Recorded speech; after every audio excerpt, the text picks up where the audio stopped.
we're recording? Yep, mine is recording. Okay. Good evening. It's Monday, August 14th, and this is a meeting of the Planning Board.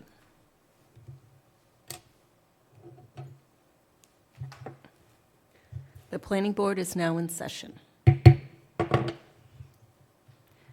first item on the agenda is a discussion item, MBTA Communities, update on actions, scheduling of public outreach forum. I think this is you, Colleen.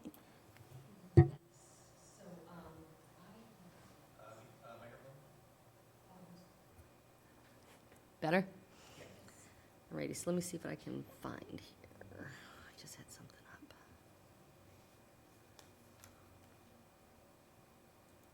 Is it in the Dropbox? Well, I just wanted to start with this.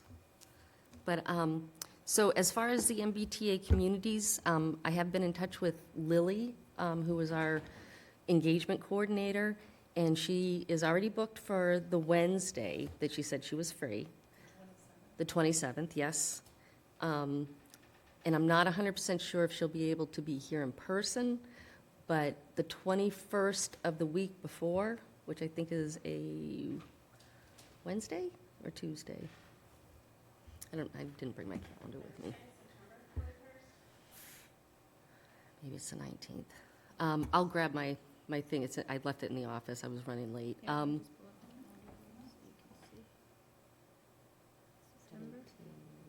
So the 21st is a Thursday. So the 27th, she's here, and then I think the 21st, yes. Yeah, she said that's the best day if we wanted her here in person. So if that works for everybody, Of September. yes. Yes. You just have to check with Lisa, right? And that was for one of the workshops. Yes. Correct? That'll be the very first one. And so that's why I said, we'd really love to have you here in Agree. person. So that's August, September. September, that's Thursday, the 21st. And that's- Correct. That will be the forum number 1. At what time? We have not picked that, but I've so if I share my screen, hold on a second here. Is there a time frame that the planning board has a preference for? And what has worked in the past with the public? Like with the master plan, was 6:30 a good date? Because everyone wants to eat dinner first and then go out. Yeah, I think So it's maybe we 30. should target Sounds good. 6:30? Yep. And should we count on maybe that's the same time for the second forum as well? Keep it consistent? Yeah. Okay. And then we'll pick a venue, and the venue choices are? So the first one, Mimi and I had talked about it before, and I recall us saying the senior center was for the first one. And then the second one I have here at the townhouse, only because we hadn't discussed it yet, so I was trying to put something. Can you share my screen, madam? That's the issue? Can you share it? So you can't get Zoom up there. Only if I do the air tame. Let me see.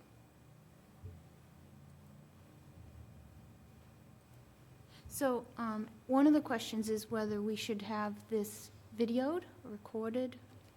The forum should be. So if we do it outside of the senior center, is Sam available to maybe yeah. record one of the meetings? We'll have to check with Terry if Sam is available for those 2 dates at 6:30 PM. Do they record at the senior center? If, I don't know. Can you remotely record? We can bring cameras and stuff. Like you do at the town meeting? Yeah, check with Terry. We'll check with Terry. if Otherwise, not, we'll there move it we here. do the police station. That's all set up to record. Oh, the police station as well. All right, so first choice will be, we'll check with Terry if they can do remotely, and we'll do the senior center.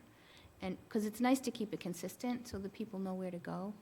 And then if that doesn't work, we'll try the police station, When's the second one? 27th? September 27th. So venue number 1 choice will be senior center, if Sam's available to record. Number 2 will be the public safety building, where Sam is already set up to record and if they're available. Again, if they're available. And then number 3 will be back here, which is a little more formal. Is everybody on board with that? So we had 2 forums and 3 workshops. So the 2 forums, we were gonna do in September, right? And then the workshops were gonna be the working meetings. So do we need more than 3 forums? Just, so on our strategy, we were just gonna have 2 forums and then roll out the workshops. We are gonna have like all the public hearings too. Yeah. And the workshops are really gonna be the sticky note kind of presentation style, the maps. Okay, so the workshops will be the interactive. Correct, and they're later, once we Pulling get through the 2 forums. The forums will just be presentation, informational, question and answer type thing. Correct. So no special exhibits or, okay, because I think that Chapa, Lily Link from Chapa, she was going to be the resource to provide us with examples of how to pull feedback out of the population, whether it's a survey townwide or whether it's a map with buttons, because it sounds easy, but you can't just, sometimes you can't just put stickies there because then they fall off at the end of the night and then you have nothing, right? You need something to track it, whether it's some kind of avenue to do that. And those will be the workshops. Yes. Okay, and the first venue is where Lily Link from Chapel will be attending, and I think she's preparing a zoning 101 Perfect. presentation, right? And Yeah, that's what she suggested. She wanted to go, she said, I can certainly do the zoning 101, kind of let people know what it's all about. And Mimi and I discussed a little bit, and we want a smaller version of that. kind of geared towards Southborough Yeah, and then demographic. questions and answers, but, So I'm visioning that the first forum will be relatively straightforward with, we should get that PowerPoint presentation from Chapa ahead of time so we can kind of be oh, prepared. we have the zoning 101. It was part of the, The one that's been shrunken down, like a more modified version. Well, we'll work on that. And then we'll anticipate it'll be that presentation with a decent Q&A timeframe. And what I would suggest is some sort of FAQ, so people can have a walk-away, or we have some sort of, I don't know how difficult the website is, to like put up some sort of website that would be able to be informational. You were in the process of developing that, right? Yeah, and I we can already pull it have up right now. something, to make sure we have FAQs, and I think we can kind of leverage that forum for hearing what people's common questions are, so we could kind of, make our own. right, consolidate what we hear, and then, put that up afterwards, and then potentially with the recording. But I think, my suggestion is just keeping it to like an hour, and then do a 35-minute presentation, and then open it up to Q&A, and then maybe have, if the planning board's there, depending, if we'll have to post if we're all attending, but maybe like specific comments or feedback to the planning board, and like having a little panel or something where we can address people, if that would help. That'd be great. So the planning board will post agenda, and then the Yes. planning board will have a platform for kind of a panel, and then to answer questions and provide the, And part of the plan was to maybe put out the note cards, the mailings for the inform, so now we'll have the 2 dates confirmed. Those should be on those mailings, and then I can help you too on kind of next. And these are kind of just an idea of what the words kind of I wanted to put in the mailing. Definitely need to dress it up a little bit, but let me go back to that page. so as the planning board, is there a consensus that we send these out in postcard style for the 2 forums? And do you want, like, one postcard for the 2, so there's 2 forums and 3 workshops. We'll hold the 2 forums first, correct? And then the forums will be announced with a postcard, or would you prefer a mailing? Either way, the postcards, we do have an idea of what that might cost from a printer. Yeah, when we talked, I mean, my suggestion was a postcard with both dates on it. Yep. And then mailers to the specific abutters on the 5th, right at the trail, like right within the not the trail. The area of, The train station. Train station, Yes. the half mile. But I thought Yes, within the half mile, that we would actually write a personal letter. letting them know that this is happening and it's in their area directly. Okay. And that, so those would be those would be a slimmer mailing, and then the postcards would go out to basically, Everybody. yeah, people, and we thought maybe town voters, especially, like, pull that list of the people who attend town meeting and south of Route 9. So not the entire town, just Yeah. voters from last town meeting and And south South. of Route 9. of Route 9, yeah. I think we can look at the cost of that, though, because I think if you do every door direct or something like that, it's Yeah, cheaper that's- than putting stickers on Yeah, mailers and and- getting Oh, it somebody to is. do And that. Okay. that's what, Yeah. so that was what I was, I was just gonna say that to you. That was sort of what I was picturing for the first mailing. And then the second mailing, which could almost be done in sync to those specific people, either a little bit later or at the same time, with a much more personalized letter, saying, hope you got our flyer, blah, blah, blah. This really affects your area. Please Marty, come. So your understanding is that the postcard and the personal mailers are for forum number 1? Both. I mean, Yeah. for both, but they'll both be going out the door Yeah. for this, to make sure the people know for 9/21, forum number 1, September Exactly. 21st. Okay. And these are kind of, I was just coming up with ideas of What to put on the what to post, put on. yeah. Let me see if I can switch this here. I don't know why I'm having trouble with this here. So you can have pretty fancy postcards, lots of colors. Some of the approaches I was thinking about is, you can have like a soft approach where you say, this is MBTA community, this is what it means, come find out. I'm not sure how that draws people in. Or you pose a question like,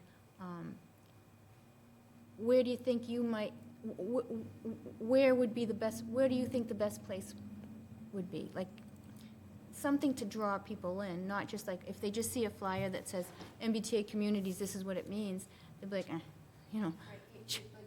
you gotta charge them with something. And the point with marketing is a call to action. So there has to be Yeah. a specific call to action. So, Yes. yeah, so I mean, I can help you with kind of doing this. And Well, and that's what I'm kind of thinking. So it was MBTA communities, multifamily zoning, it's coming.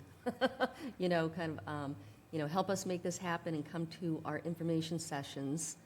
Where would you like to see this happen, or something like that? Come and tell us. Well, and that's below. So then we have, it's, I put in something a little more formal with its House bill, blah, blah, blah, and I can add to that, just so people know that it's a law. It was passed by, the legislature and signed by Charlie Baker. And then that we are a commuter rail community. What does this mean to you? Where should this by right family zoning be located? What will this do to my home's value? Because I've seen that on a couple of other websites for towns. And will this affect my taxes? Those are just some quick things. What if the residents of Southborough, what if the residents don't want this zoning in Southborough? There's another question. So those kind of things on a flyer, and then, with some sort of graphics or whatever, we can dress it up to make it pop. Does that sound about right? I don't think we need to get into the specifics of House bill and passed by Charlie Baker, just it's a state requirement that You don't think having a House bill up there really makes people look? I don't. Well, and again, yeah, unfortunately, I think that goes right to the recycling bin. Yeah, yeah. Yeah, and I'm happy to, I can take some time too. And I did, separately, I have a graphic artist that can volunteer her time to help support this. one that did the Yeah. the timeline, It did that the was timeline, wonderful. yeah. I think that we can kind of make it a little bit more polished. Is But there a I- particular format as far as software? Is it a Word, is there a separate? So she'll graphic? create, she'll use InDesign, and then she'll import it to whatever you need, and then get it to the printer. But I think we keep it simple. Yeah. And I think you actually just print it on like a really bright color, like a neon color postcard, versus having too many colors. You Okay. just need to make it stand out and have some sort of call to action. Yes. Okay. What do you think the major points are? I say we table it and take it Table it offline, and do this all outside of Yeah. a meeting? Okay, that sounds good. if the planning board gives us that authority. Go nuts, Marnie. Colleen, this is a great starting point for this. to Totally take the agree. next Thank you step. for. Yeah, just yeah, trying to thinking give through. you an idea of what I'm thinking, if I'm on the right track. Mhm. That's really what I was looking for, so. Yeah, so I agree with Marnie. You need a hook. It has to be a reason that someone's going to Want to come. come. Yeah. KISS principle. Yes, keep it simple. Keep it simple, stupid. And I wanted to show you this one last thing. Why is it- yeah, So while you're looking, I'm just going to give you another quick update. So Bowler has been given some additional tasking from the DHCD, currently known as another name. It's really long. I can't remember it right now, but it's EOELSC or something like that. Bowler is tasked to help us provide an updated map showing the areas. Once they're determined through the public outreach, they'll update the map and show those on a map more clearly. And then there's that spreadsheet with all the information. That will be also updated based on where the public outreach takes the idea of where where the residents want to see it. And that map, we can print a large map for the forums. Yes, architectural site, up to E-size. Perfect. I think people want to be able to, kind of like a master plan, like you want to be able to kind of envision it and see it Yeah. in bigger picture. And I was hoping that CHAPA might, with the services they're supposed to be providing, when it comes to those workshops, they provide some ideas like MAPC did for the master plan. During the master plan, MAPC actually came to the forums and had 2 or 3 little booths set up, and it, showed the people how they were supposed to interact. Because you can set it up there, but not everybody understands, because we're talking about it all the time. They're not, so they might not know. So, and maybe some refreshments and things like that. And we do have ARPA funding in addition to the planning board funding that we set aside for this initiative. So any ideas are welcome to draw people in and get them to interact with. So Lexington, which is the first municipality that passed a multifamily zone to comply with 3A, their outreach, they had tables with all the town maps, and they had people put stickies on them where they thought. And they had several different zones that added up to whatever they needed to. This was Lexington, right? Lexington. Yeah, Lexington had a lot of public input, so, Because they create little games yeah. for the people to be interested in answering, and it kind of guides them. And Yeah. it's that little Well, it was the game mapping week that thing. makes it fun. And that's recorded, that you can watch the whole thing if you want. If anyone else is as insane as I am.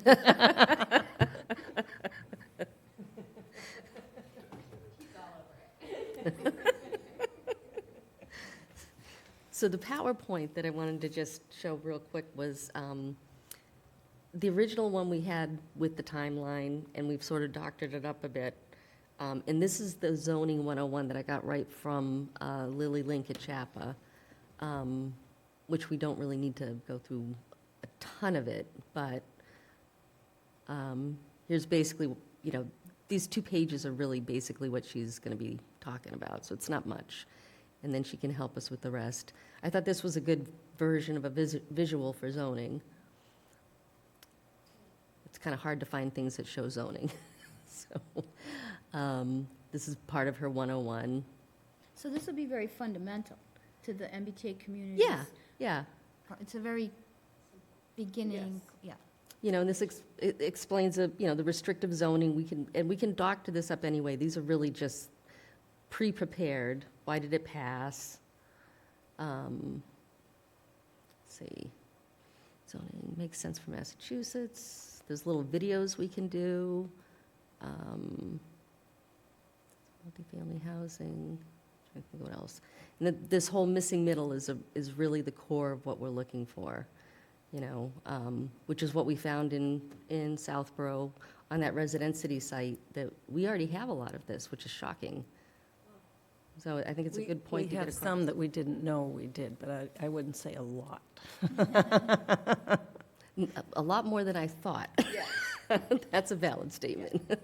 And what would be helpful is if, is this something Lily's going to be speaking to, or is this our presentation for a forum? This is going to be, I envision it being a dual thing, where she can talk Forum. about zoning, and she can talk about any of this. Yeah, You know, if we get stumped on something and she's heard it before, that's where she can really help. And almost like a pregame warm-up of kind of the language we should be using and the attitude we should have and things like that. That's a lot of what she's talked about with us.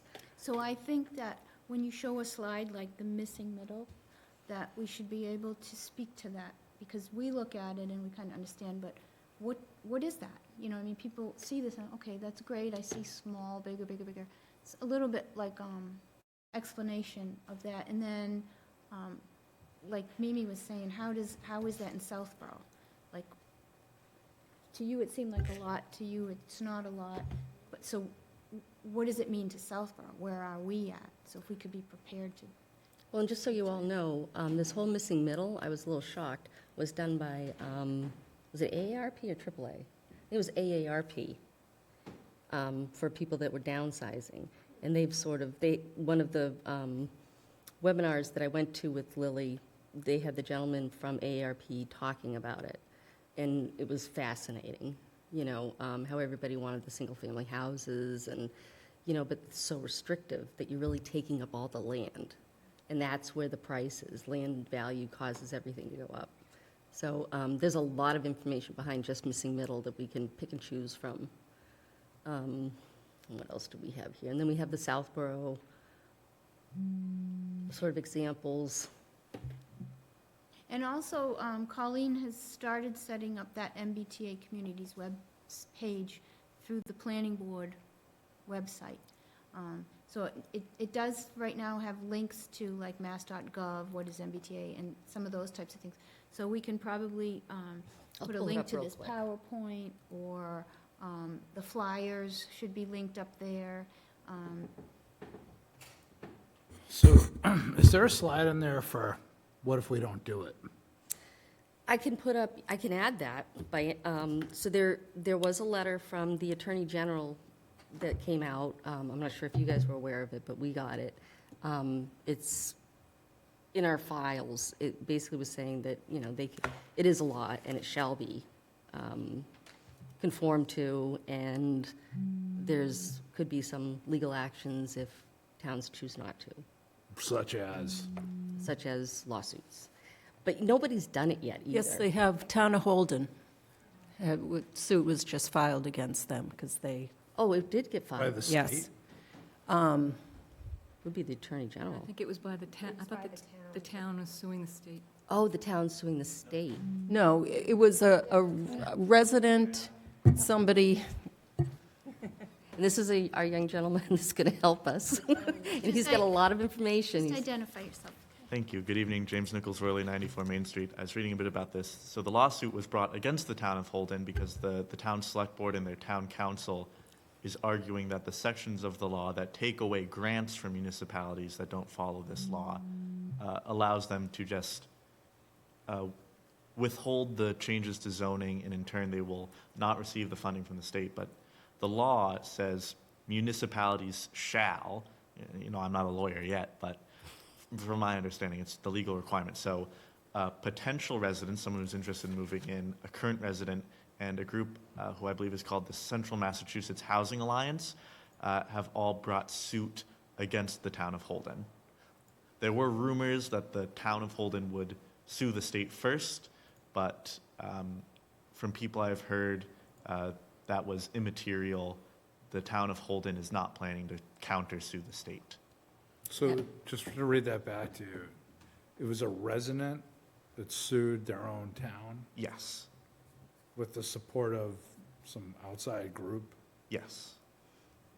And that was So that to might be a good support. thing to, you know, say, for example, this is what's going on in the town. Because when this has come up in other more widely attended public meetings, it seemed like there was some considerable pushback and concern from the residents.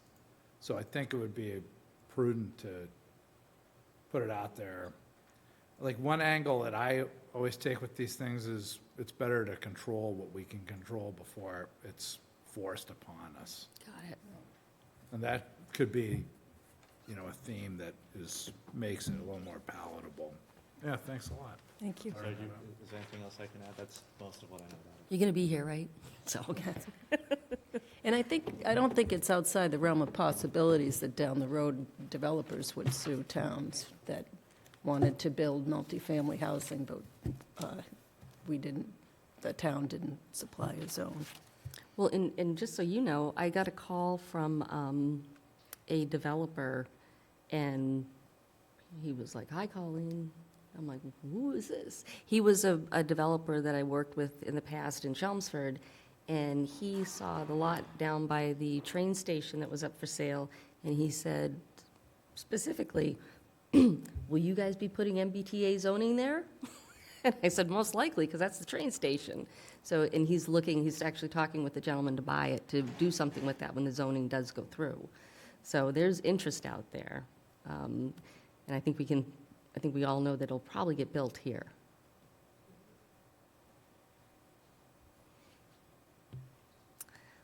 And I think the point is, much to your point, Mr. Stein, is that we can do everything that we can. We've put a strategy together. We're trying to inform the public. We can do as much as we can. We cannot convince people one way. I mean, we hopefully can educate them to vote in favor for it, but in the end of the day, it's going to be a vote at town meeting. And so And that's we at least will have everything documented that we've tried our best to try and, get the town to go the right way. A simple majority, do we know, or a two? simple majority. As long as there's no special permits and it's truly by right. And it does seem like the overlay is the easiest way to go here. What else was I going to say? I think that's it. I mean, nobody has not passed it and sort of got stuck yet, so we don't know what's going to happen with that. I mean, I don't think the town can be faulted for trying. But again, I'm not a lawyer. We shall see. Is there any other questions, or we're on the right track here? Good job, thanks. Yeah, so this is great. So we have our forum dates. Marnie's going to work on the hooky flyer. Yeah, that's the big thing I want to, just something that really catches somebody, makes them interested. Perfect. Thank We have you. One person. Mr. Litt. I just wanted to react to the draft slideshow from the point of view of someone who sits a little bit further back.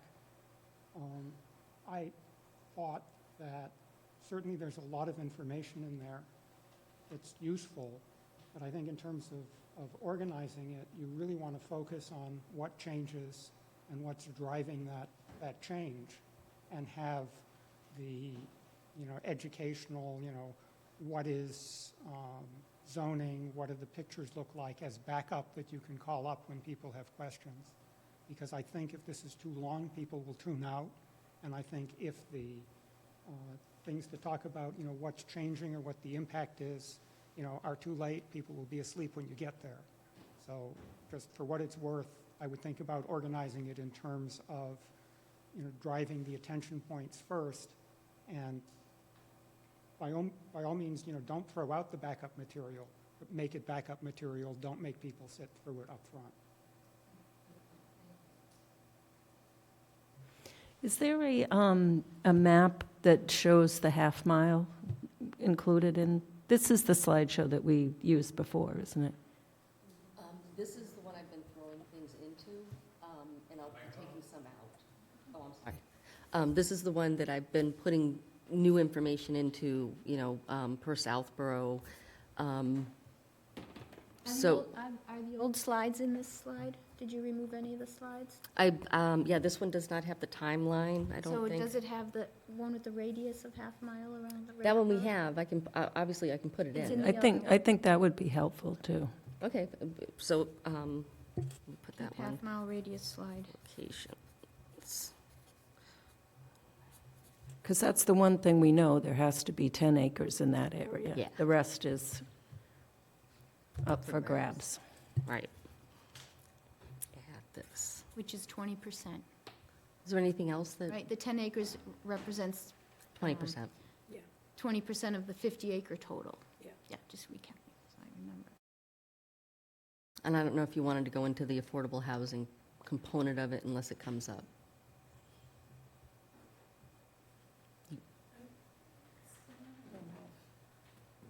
It might just confuse it at that point. I think it's more backup. I think Mr. Litt's suggestions are very strong. I think you kind of have to, like, what's in it for me? People want to know, why am I here?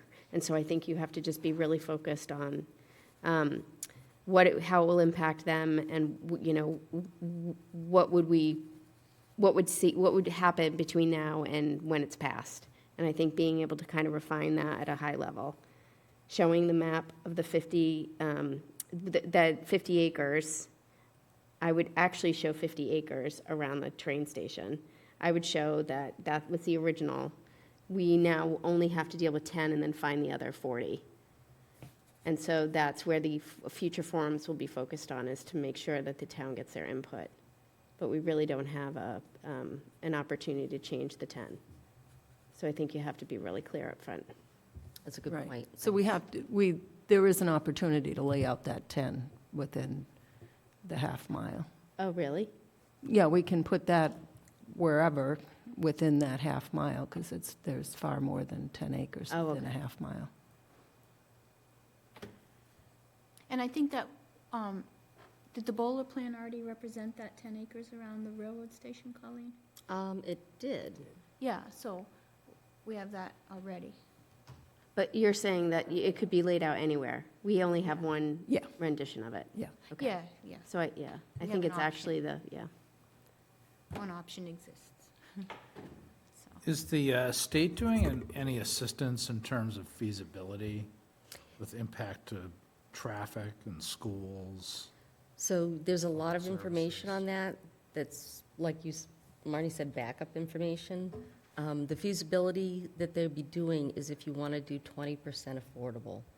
They will look it over for you to make sure that you have to submit a pro forma, basically, to make sure that, So the town needs to do the feasibility, well, that's what we could have Bowler do. We Right. have them again. but the for state another- doesn't do that. I think. No, but they that- will look at it for you. So just going back to the Holden example, I don't know a lot about Holden, but from what I do know, I could see how a community like Holden and potentially Southborough, if the residents have the idea that we don't have the actual, infrastructure to support the results of this kind of zoning change, that we couldn't handle it, so to speak, then they might say, well, we're better off litigating than passing this. So not to forget, though, that the area of the overlay is supposed to make it available to, it doesn't have to be built and buildable. Oh, understood, Just but, the area is what you're going to say, this is where we allow it, but and I infrastructure. can see how residents would say allowed means will happen, potentially. Yeah, And So we need to know what we're getting ourselves into. So I think the feasibility, you just said Bowler can do that for us? That's part of the, Yeah, so they have, we have this, remember the big spreadsheet? It sort of shows us, when you pick That's any. the compliance model. Yeah, which is what they wrote up the bylaw, or the beginning of the bylaw that they started. But yeah, they're supposed to be able to run numbers for us. For us, it's a little easier because we're looking at probably just an overlay, and it's not mixed up with any other kind of, it's the easiest way to go, honestly. but what exactly are you asking? Bowler would be I'm tasked just to do like a suggesting that traffic? for our forum, we study? would want to be prepared, as Mr. Litt mentioned, have the information in our back pocket about what this does to, on the high end of potential increase in population, how it's going to impact enrollment in the schools, traffic. Those kind of demographic, Yeah, there's lots of studies on topics. that. but you mentioned like traffic concerns. So Right. would they, I'm not sure Bowler would be tasked to do like traffic studies or anything like that. No, that would be Within- that would be the builder along with the project. at would that would be time. required to do a traffic study. But there's. But if they can do it by right, I mean, we're talking about. Well, there But you would can still be ask site for- plan review. Yeah, you still ask for a traffic study. Your site plan review is not the same thing as a special permit, though. So we could have a traffic study that says the traffic's gonna be pretty bad and not necessarily be able to do anything about it. So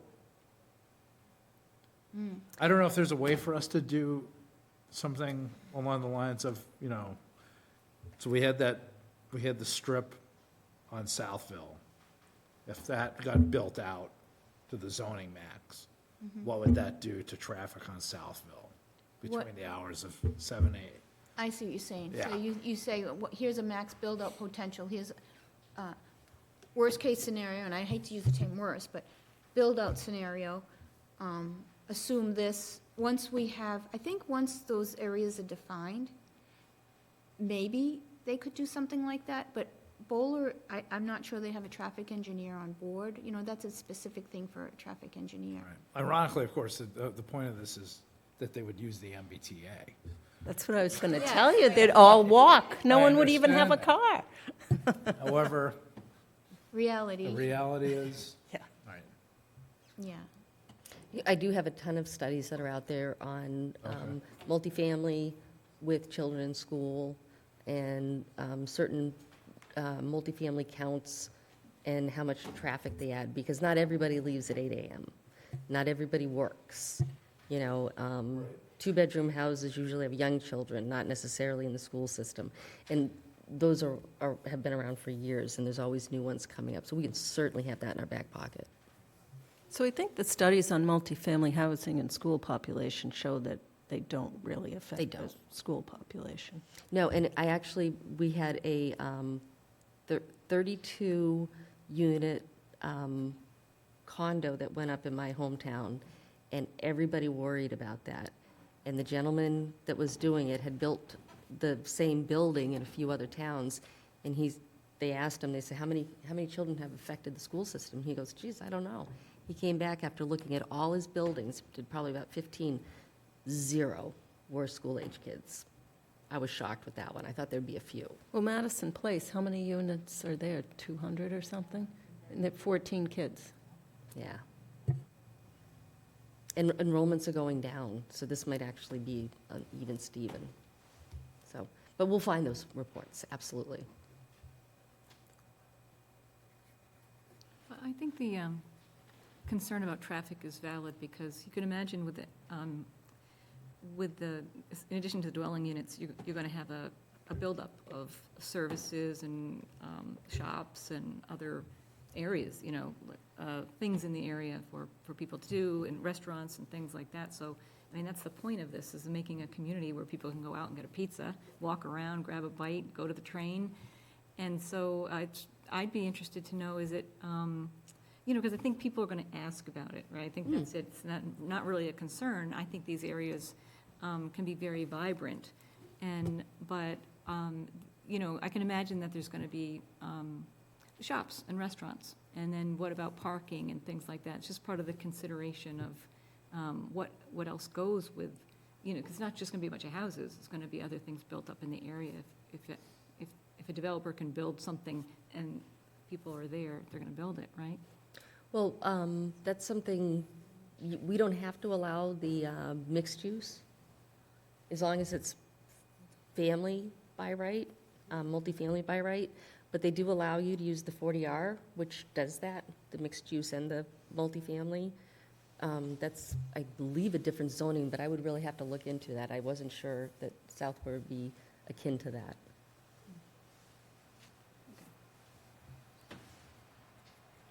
Anything else on this?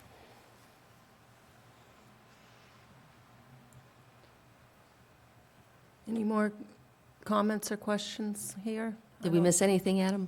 Anybody in the I'm sorry, waiting room? it's not your name. Let's see, attendance. James? James. I don't see any hands raised. No hands. Very good. Good. Thank you, Marnie, Colleen. Next is a discussion item, Public Works Planning Board. Select Board to abolish. So at our last meeting, we had a discussion that Select Board member Al Hamilton was charged with writing an article for town meeting to abolish the Public Works Planning Board, and the Planning Board, as an appointing authority, discussed that, and Debbie and I were charged with writing a letter to the Select Board to voice our opinion as an appointing authority that although we would support abolishing the Public Works Planning Board, it should be replaced with the bylaw committee that the town would have local control of. The reasons why we think that is necessary, and offering to work with the Select Board. Note a copy of the letter, the draft letters in your packet, if you want to take notes or follow along or have anything to add. So if anyone has anything else to add or any comments? Do you want to add anything to that, Debbie? My only thinking was, I initially was thinking a couple of steps ahead, and what if they disagree, or their select board are looking for examples of like, well, what would we replace it with? But that gets into a whole rabbit trail, I guess, of other things. And I mean, I think it's short and to the point, and shows our willingness to work with them, and that we really want to work with them, and that we're hopeful that this process can make it better. So I'm interested to hear what the others have to say.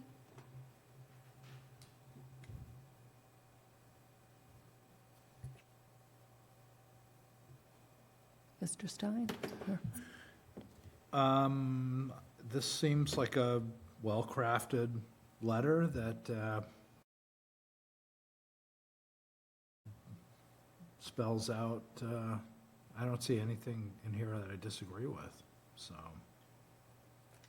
I think that it would be, I don't really understand why it's being abolished personally, but no need to get into all that. I mean, the select board's going to do what they're going to do, and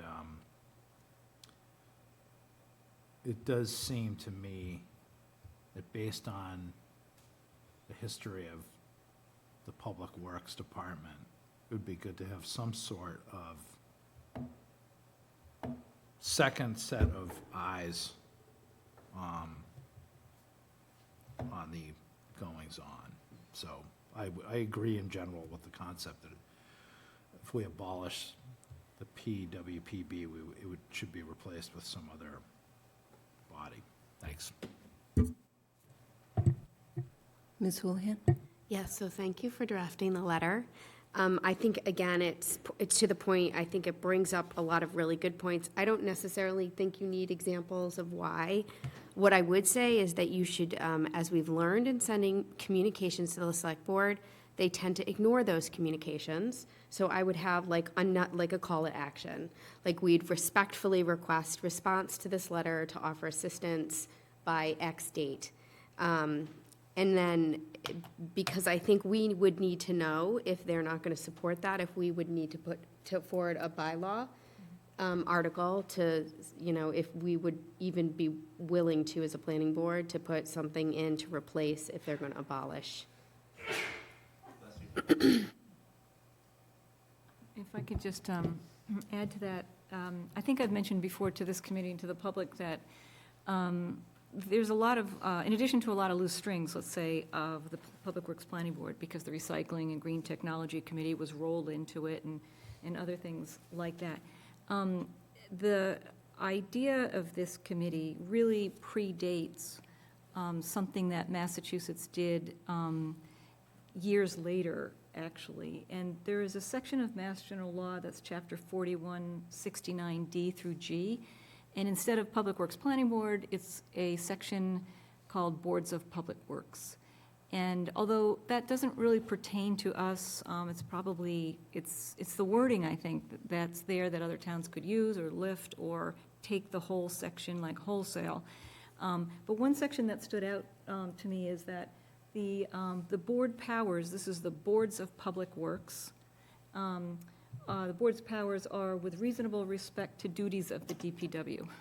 So, and there's a lot of detail in there. And the reason I'm mentioning it is because, just to answer Mr. Stein's question, the Public Works Planning Board has had a history of issues and problems. I've spoken to people from the 1990s that, have said, it was always problematic for a lot of reasons. And it's certainly just problematic now. But we can look around. I mean, I think what I would hope to get to the point with the select board is, why don't we look around at other towns and see what they're doing? And as I started to do that search, I started to see the words Boards of Public Works, and I realized, oh, they're just adopting a law. And it's probably something that's, in there that is probably more simple, and it's not as complicated as ours, because ours brings into a lot of loose ends and things like this. And so, I mean, that is one thing that I hope we do get to that point. How do other towns deal with it? And I would say nearly every town has a Board of Public Works. They might call it something different than that. I actually haven't done the search in a while, but I think last summer when I was looking, I found virtually no towns that didn't have some sort of board or oversight committee. Some smaller towns was a little more flexible. They had a town engineer. It was like, come talk to the town engineer. And really, the town engineer plays a very big role in this as the project manager. And when a lot of us ran for public office and planning board, because we have this notion that people have a right to know what's happening on their street. And today, we see things happening that neighbors just don't know what's happening on their streets. So in a lot of towns, the town engineer is the public person who is tracking all of the projects. So if they don't have a really formal process, they have somewhere to go where people can check in and find out, when's my road going to get paved? Who do I talk to about this, issue? And importantly also is the idea of a public forum or public hearing where the public is noticed. They can come out, they can talk about the water tower, they can talk about the road intersection changes, they can talk about all these things, and it's interactive. And we're really, really missing that. So by not replacing the Public Works Planning Board with something, it would be, I think, pretty detrimental. We're striving to get to a better place, and that better place is, where the public is interactive with our town leaders, and we can talk about what's going on our roads and in town for matters involving the DPW. So I think that's what I think that we're striving for, and I think this is a great first start. Thank you. Mr. Litt? Well, I thought I'd add a little bit to this particular conversation. I've been kind of poking at this since it first came up at the Board of Selectmen's meeting. I've sent out, 2 of my famous emails on the subject, which have gone to the Board of Selectmen and have gone to you folks as well. The feedback from the Board of Selectmen is that, yeah, they'll get around to this in a couple of months. They're not in any great rush to think about it, which means that any of us who think about it sooner have an opportunity to influence what happens.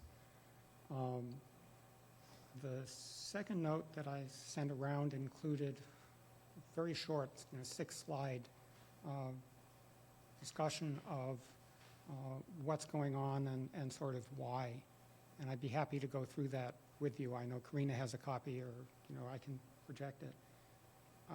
A lot of what is going on, I think, is due to frustration. I think you hear it from Debbie, you'd hear it from me. I've actually been to the few Public Works Planning Board meetings that have been held in the past 3 years. I think maybe one a year. But I think it's worth understanding sort of why that is, and I've tried to figure that out. So I'm happy to do that, tonight or any other night if you're interested. What I'm trying to do is to get the frustration out of the system and to see if there's a productive path going forward. The other thing I'll note is that this is entangled with the problems we have with the tree warden, and they really need to be solved as a bundled package. So you let me know your pleasure, and we can take it from there. We don't have the sharing ability tonight, so I don't think that Well, I the, can project. oh, you can? I can project on this projector anyway, sure. Or Does- Karina can, because they have a copy. She has a copy. I think, well, the planning board all has a copy. It was shared. Right, well, there's probably a few words that should go with it, but it's up to you. I'm not trying to twist your arm here. Let's make an opportunity available. Does anyone want to see slides, or do you think that you understood? Thanks, Tim. So Mimi, you did send out the second one that went to you, right? Because I didn't get it till this morning, so I'm working my way through. Okay. I'll send it again, so everyone has it. I found one short charge from the town of Westfield, and their Public Works, their Board of Public Works charge is, the Board of Public Works ensures the Department of Public Works is using their time and resources efficiently. They assist with setting policies and awarding contracts. That's pretty simple. So the Board of Public Works under Chapter 41 is a completely different organization, and I don't know if the Select Board would go for it. It's an elected board that takes over the supervision for the DPW. Right, no, I understand. It's a model that is mixed, you can mix that up. Some towns have elected members together with appointed members, and have used that, part of that legislation to write kind of the job descriptions for the board members or DPW head. And we wouldn't need that in this town. It's just that it's good to know, I think, that what is the standard that towns are using, you know. One of the things that plagues Public Works Planning Board is that there's not a focused charge. It's very, you know, kind of ambiguous. So the one that, you know, Colleen just read is super focused. And, you know, others say pertaining to the duties of the DPW. So if it's cemetery, trees, water, roads, that's what it pertains to. And it involves usually somebody to track the projects. So, I mean, it's not really rocket science, because every town has a variation of it. And, you know, I think that this is an example where we would want to be like another town. Take the opportunity to say that we don't have a town engineer. And so we're using a contractor that could get very expensive, but my understanding of the role of the town engineer, and I've been an advocate that, you know, I think it's cost-effective for us to bring a town engineer back in-house, is that that's the person that tracks the projects. So when it comes time for the board to meet, they run through the projects. And in fact, I've been told by somebody serving on one of our boards that's been a town engineer, who has led those meetings, and it's the town engineer that leads the meetings. So it's very kind of objective. What are the projects? What's the state of the projects? How much are they funded? Are they, you know, in what % completion? And, you know, a spreadsheet goes out, and people come and they talk about and ask questions. And we're just really missing that. We're just not functioning as a proper town. And I think we probably should say that the Select Board have, a couple of members, Mr. Stivers and others, have indicated that they really wanted to wait for the new DPW chief to come in. DPW chief is in, and I mean, I don't personally feel that that person has to take on the weight of this on their shoulders. The person has enough to do running a DPW. And hopefully he has the experience to, you know, and can give input also, honestly, because I'm sure wherever he's worked, there's been some sort of board. So. Right. Yeah, I would hope that they would get he's an engineer also. I would hope that they would get his input on what would be helpful to him. And we have the capital planning that does budgetary things. In my mind, this is more like a PR arm for the DPW, so the residents know what's going on with the DPW. And big public works projects you get to, you know, see and comment on, and changes are made based on resident input, and not things are just, push through and all of a sudden your road's dug up. So with the addition of please respond in a time certain, are everyone okay with sending that letter? Is that okay on planning board letterhead? You can give me the exact text. Okay. We'll update it onto planning board formal letterhead and then Send it for your review. send it to for your review. So today's 8/14. Please. Okay, the next item, St. Mark's Stonewall and Tree Mitigation. I think this is, Ms. Houlihan was charged with writing a letter to the select board on this one, which she did. Would you like to take this, Marnie?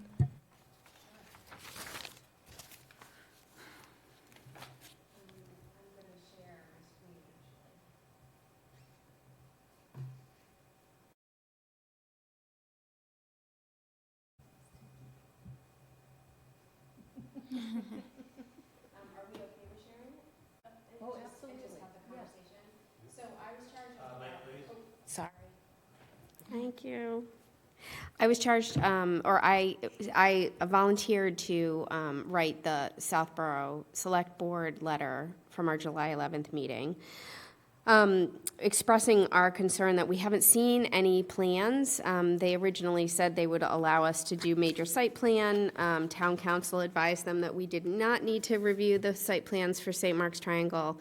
But the select board had voted to let us at least see the plans to ensure that the mitigation for the stone wall and the tree removal that occurred in the beginning of this whole project was at least mitigated for in these plans. So I have updated the letter. So I took out the yellow highlight because Karina sent an email that actually specifically provided information. That was the May 2nd meeting where the select board voted as a tree warden to approve the commitment of the select board to replace 11 trees and approximately 100 feet of stone wall. So essentially this letter states like the background, and it's a formal request to review the plans. What I do think we need to do maybe is soften Marnie's language in the last paragraph. So I basically state that as of last night's planning board meeting, we'd be sending this tomorrow. We have not received any plans and are unable to ascertain if the site plans address the stone wall and tree mitigation. The select board has failed to act on their promises. We respectfully demand to receive the St. Mark's Triangle plans no later than Friday, August 18th. As an elected board with obligation to uphold zoning laws and enforcement of violations, you have intentionally ignored the law and our obligations to uphold the law. Your lack of follow-through sends a strong and disrespectful message that should draw immediate concern and worry from our town citizens. So, as I said, this is rather strong in a true Marnie sense. So if you want to soften the language.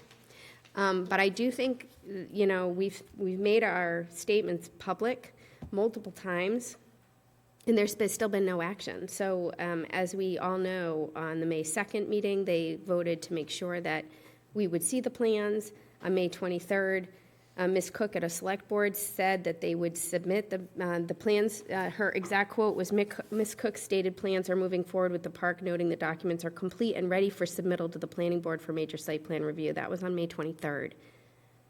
On June 27th, Ms. Cook and Mr. Dennington appeared at our planning board and suggested they do not need to submit major site plans, but we also stated we'd still like to ensure that we saw the plans. So now here we are on August 14th, we've not seen the plans. So that's why my language is pretty strong. Yeah, the 6/27 meeting, town council said that the select board would submit the plans informally. Ms. Cook agreed with that. Mr. Dennington did not want to speak for the board, but he has not put that on their agenda. They have not discussed it since June 27th. I believe Mr. Stivers is in attendance. Can we elevate him to panelist and ask him why we haven't received the plans yet?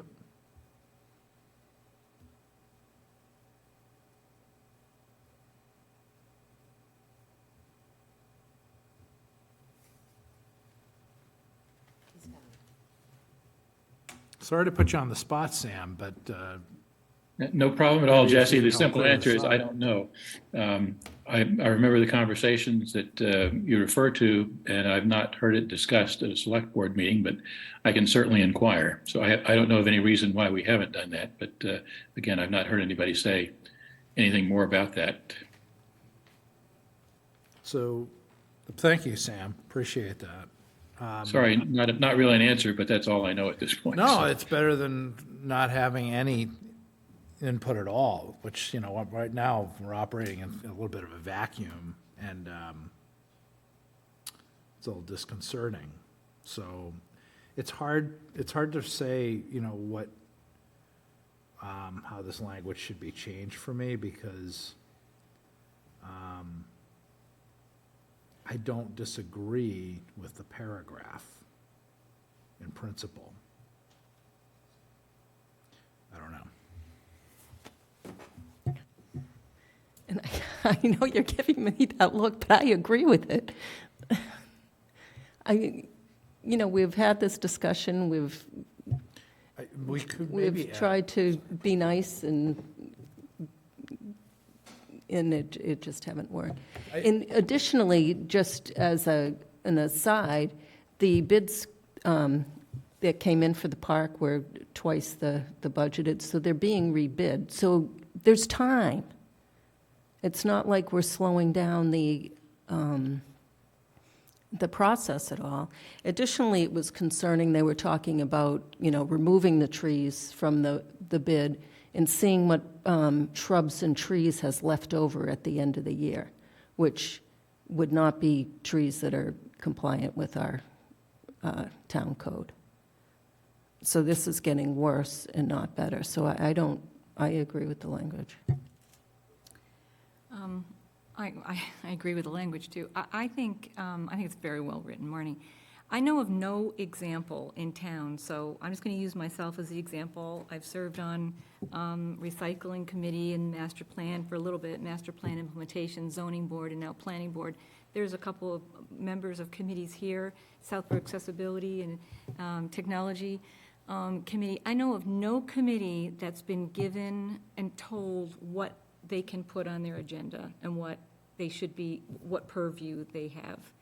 I can't even imagine, to be honest, this situation where, an elected board is told that they can't review something that they believe is within their purview.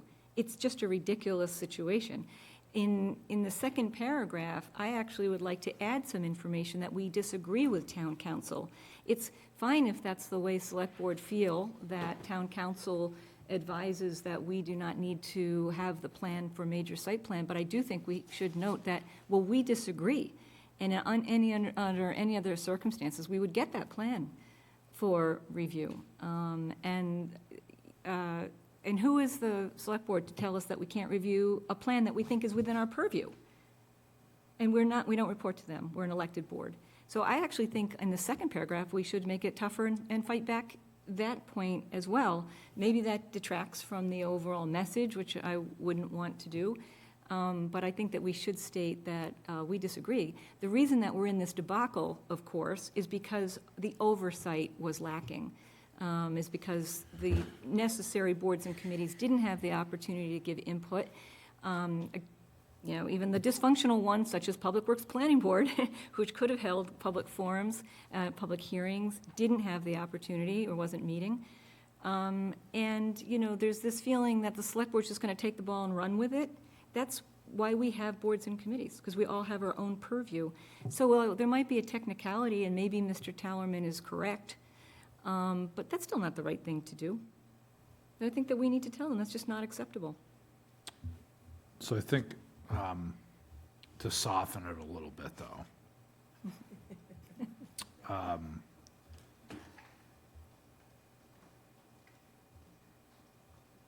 I would just like to insert the word, the select board seems to have failed to act on their promises so it would be as, comma, back up, that's not grammatically correct. As the select board seems to have failed to act on their promises, comma. We respectfully demand to receive the same. Does that make sense? St. Mark's Triangle plans to matter later than Friday, August 18th. As an elected board with obligation to uphold zoning laws and enforcement of actions. This is the part that I'm struggling with. You seem to have ignored the law. I think we just need to like take out that word intentionally and put. That's fine too. It appears you have ignored the law and our obligations to uphold the law. And I would strike the last sentence entirely and replace it with something along the lines of, the planning board would greatly appreciate a more collaborative approach and would be eager to hear an explanation for how how we've gotten to this point in this process. How about maybe, and are you're eager to receive the plans by Friday? Can we just be a little bit more direct? Yeah, that's fair.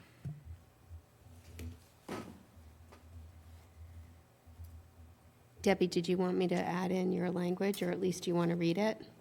Because I actually agree. I think we should, on our own letter, state that we disagree with Attorney Tellerman.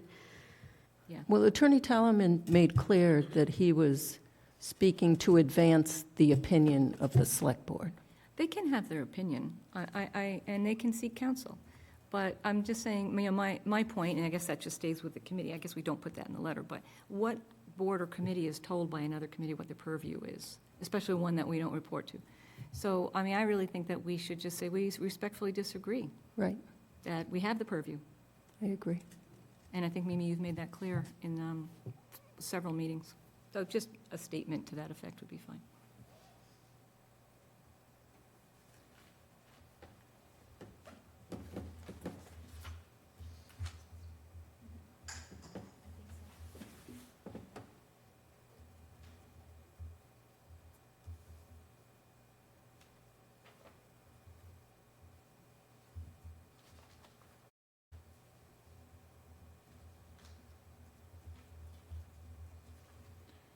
So,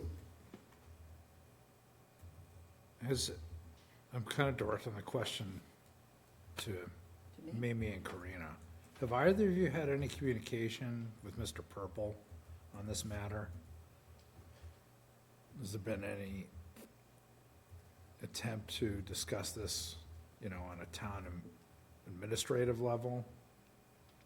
No. I just might suggest, Other than asking for the most updated plans, because we had it Right. as an agenda item, and the Select Board was invited, and Mark Purple was included in that invitation to attend, where Kathy Cook and Andrew Dennington attended okay, without a quorum. okay. So we did reach out in that regard. Did I physically go down and sit with Mark and speak to him about it? I haven't, but I can. Okay. That's not, we do that on and off on various things. Yeah, I'm not suggesting that you do, I'm just trying to get, Yeah, if it's helpful, I'm certainly open to understanding. doing that, so. The first that we knew that they weren't going to submit for site plan was an email from Jay Tallerman to Right, Karina right before our last meeting. right. Okay. I'll send this over, so if you want to do final review and then send it over and put it on our letterhead. Thank you, Marnie, great letter. Yeah, thanks. Thank you, Marnie. Marnie, you're sending that to us? Yes. And then we'll formalize it on the right I've added the comments that have been suggested, and all it just needs is maybe one last quick. editorial review. Okay. Do you want that reviewed directly to you or to the planning board? You want it to go to all the members to give it a quick review? I don't need that. No? Okay. Do you need that, Debbie? So we'll draft it up and send it to you, Marnie, and copy Mimi as the chair, so she knows that we responded to you. Yeah, and then Mimi, will you be sending this as the chair? Or do you want me to send? You should send as the chair, right? Okay. planning. Mimi signature. Select board. And you can put my electronic signature on it, because I'm going on vacation tomorrow. Okay. Easy electronic signature. All right, anything else on that? Anyone? We have 5 attendees, no hands raised. Okay. let's And Mimi, move on. before you leave, I just would like to go over the comment on your letter to make sure we have the exact writing for that. So the next item on the agenda is the 40Bs at 120 and 250. At our last meeting, we had said we would hold comment until after the site walk, and we have attended the site walk. So now we need to put together our comments for a letter to go to Mass Housing.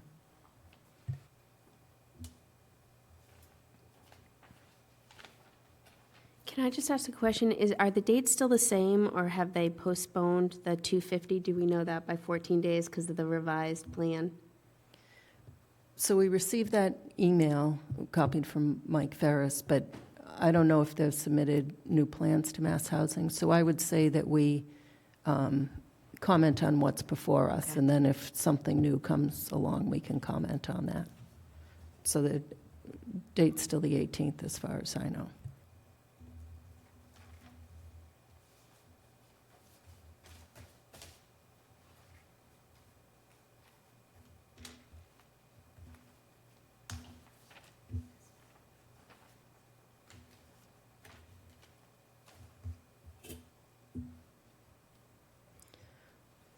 Mr. Stein, would you like to start with comments? Sure.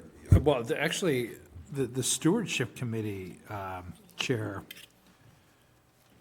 Joyce Greenleaf, did a really good job in her letter. She actually kind of encapsulated or included my primary concerns with 120. That's the agenda item we're on, right? Yeah. Yeah. So, and I overheard a conversation between Freddie and Mr. Tatro, I think, during the site visit, when there was some dialogue between them about concern about lighting, and the proponent, essentially, oh, there you are. That was just really a remarkable discourse, because it seemed like the proponent's point of view is, well, this is, completely surrounded by trees. What's the problem? And of course, those of us with environmental concerns do understand that the lighting is a concern for the natural habitat and for the wildlife and for, the biological system. So there was that. And I had some dialogue with Mr. Tatro about the stone wall that's mentioned in the stewardship committee's letter. The dialogue was to the effect that I was trying to understand how, if the stone wall is 5 feet from a retaining wall that's going to be built, how it could possibly remain undisturbed. And Mr. Tatro was adamant that it absolutely would remain undisturbed. And I just don't understand how that's possible.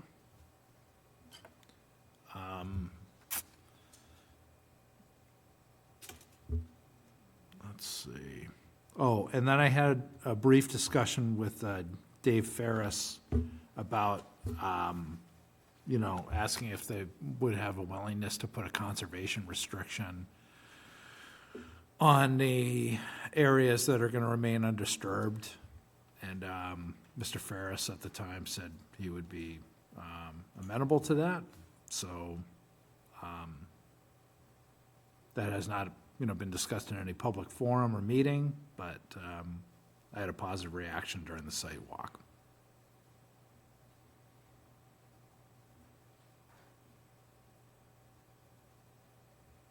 I think that's it.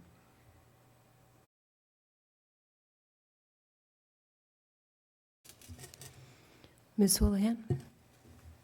Yeah, so I did attend the site walk. I had to leave the 250, but in speaking to 120 Turnpike, so I of course am in support of trying to figure out how we do a better job at bringing in housing, like what a 40B could offer. I agree. I think the Stewardship Committee's letter was very good in the sense that it kind of identified the implications on the environment and the population of animals, the lights, the deer population, some of the implications of some running water, I think, were recognized on the site. And so it's just the clarity of how that will be mitigated. I think the letter did a really good job around the recommendations. I know their general opinion was not to support the development at 120 Turnpike. I don't think that's my opinion as a person on the planning board. I do support a lot of their recommendations in trying to mitigate certain things or to be able to make sure that things are done in a way that are protective as best as possible of the environment. I recognize that Southborough needs to embrace a community where we have a growing population in this world, and we kind of have to do our part to support that. So I'm generally in favor. I just do think they need to follow some of the guidance. And I can be a little bit more specific as to, what those are if we wanted to include that in our letter. Mr. Maria? Well, I agree with the other members here on the environmental concerns that I have. I really, really dislike the idea that because there's not, houses and abutters, that there's this feeling that this isn't, as Joyce says, the crown jewel of the town. And I think that, although that doesn't necessarily fall under the purview of the planning board, when we think about this, I think, like practically, there have been a couple of, I did not attend the walk, by the way, but, I'm very, very much struck by some of the public comments that, especially pictures of, other towns or their 40Bs might look like, or why is this a 4-story instead of a 3-story? And I am thinking actually for 120, if Ferris is interested to listen to the neighbors, Ferris Development rather, listen to the neighbors about the size of the building, that it would be, the really first full 4-story building in town, why would we accept that also for the 120 property, because there's no neighbors around? So I would hope that, that those comments sort of apply to 120, and maybe we should just, make it known. Just, let's see, hang on, I have another comment. I guess I just also wanted to make the comment that the planning board, to anybody listening, I guess the planning board is open to hearing comments from other people as well. I was struck by a comment made at the select board meeting where they had a public forum, which, I looked up the definition because I didn't actually know, is that was supposed to be a hearing, or is it more than public comment but not quite public hearing? But there wasn't, it wasn't fully noticed, but yet a large number of people came out to listen. And it was clear that the select board had a letter that was crafted and it was put into their packet. And I didn't do a document compare, but I do not believe they changed one word of that letter. So despite hearing concerns from the citizens, unfortunately, they at least attached some of the letters, and the letter from Joyce Greenleaf and the committee was excellent, but it didn't sway the select board. And I think that's kind of too bad, to be honest. But I think that as a planning board, we're different, and we have public hearings, and we listen to the public. And so I would still invite, members of the public to speak up. or write letters separately. I know in the past, Marnie, you've advertised, please send it to this address, and hopefully we can put that out there on our website for anybody that, is interested to send their own letter. But I think it's terribly important that we listen to the public. As elected officials, we can't just make up what we want, and that appears to be what the Select Board did. They made up a letter, they had a public forum, and they didn't, I don't believe they changed a word in their letter, and maybe they were kind enough to, staple something to the back. So I think that, I'm looking forward to hearing, how this process plays out.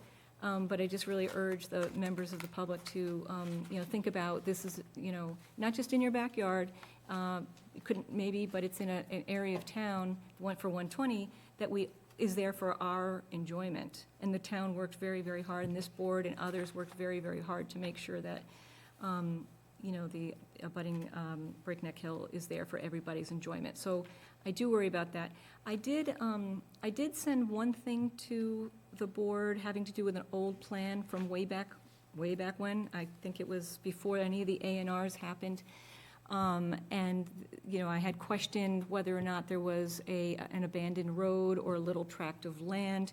I'm curious and a little confused as to whether there's an easement or anything that would, interfere in any way with the proposed plan. I don't know the answer to that. I don't know whether the road was ever disposed of or anything like that, but is there an easement of some sort on that land? And it's right next to shrubs and trees, I guess, on the west side I think that's where it is today. And so that was just confusing on the map. And I don't see that on the current maps. I found that on an old map. And so that was just something if anybody has any information on that, I'd like to understand that a little bit more. Thanks. So so it said discontinued road on the plan, so I assume it's discontinued. I didn't go back and look for the town meeting minutes for 1965, but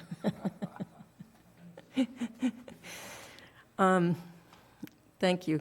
I think that we should also mention the previous permitting on that lot, that there's a special permit that prohibits a third building. And that,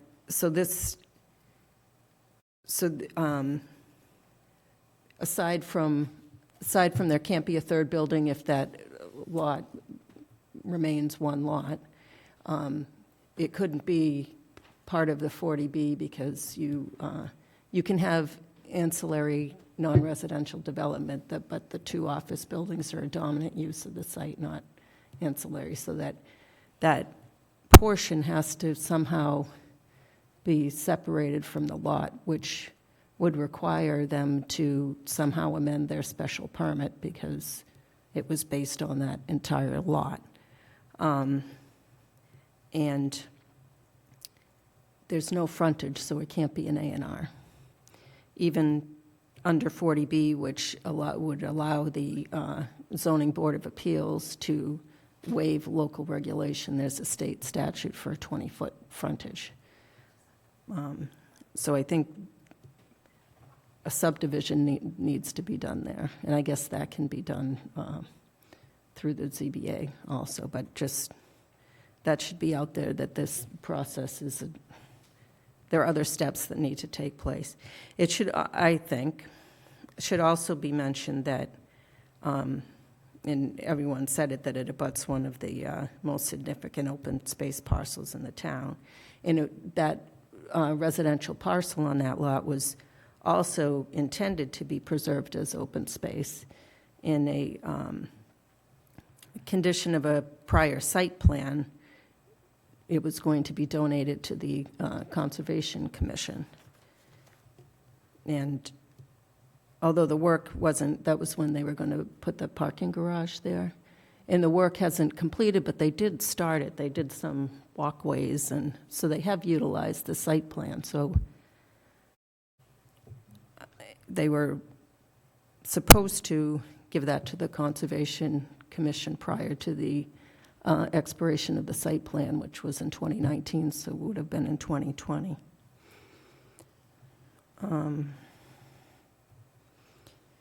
my other comments, the four-story building, we don't have any other four-story buildings in town. The balloons that Joyce mentioned, so people could see how tall that actually is.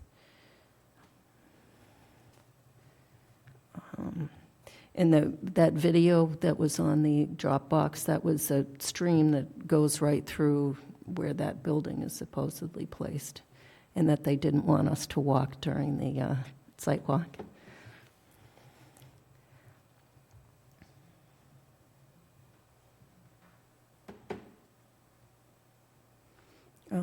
Preservation of as many trees as possible.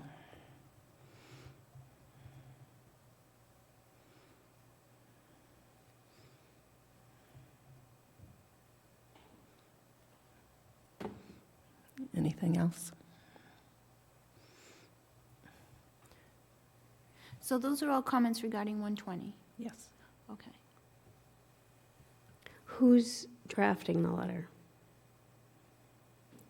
Well, if you send me the list of them, I can draft it formatted similar to the prior Okay. one that we did. I just need the comments because I don't Okay. have them all written. When are our comments due? 18th. On the 18th, that's Friday. Right?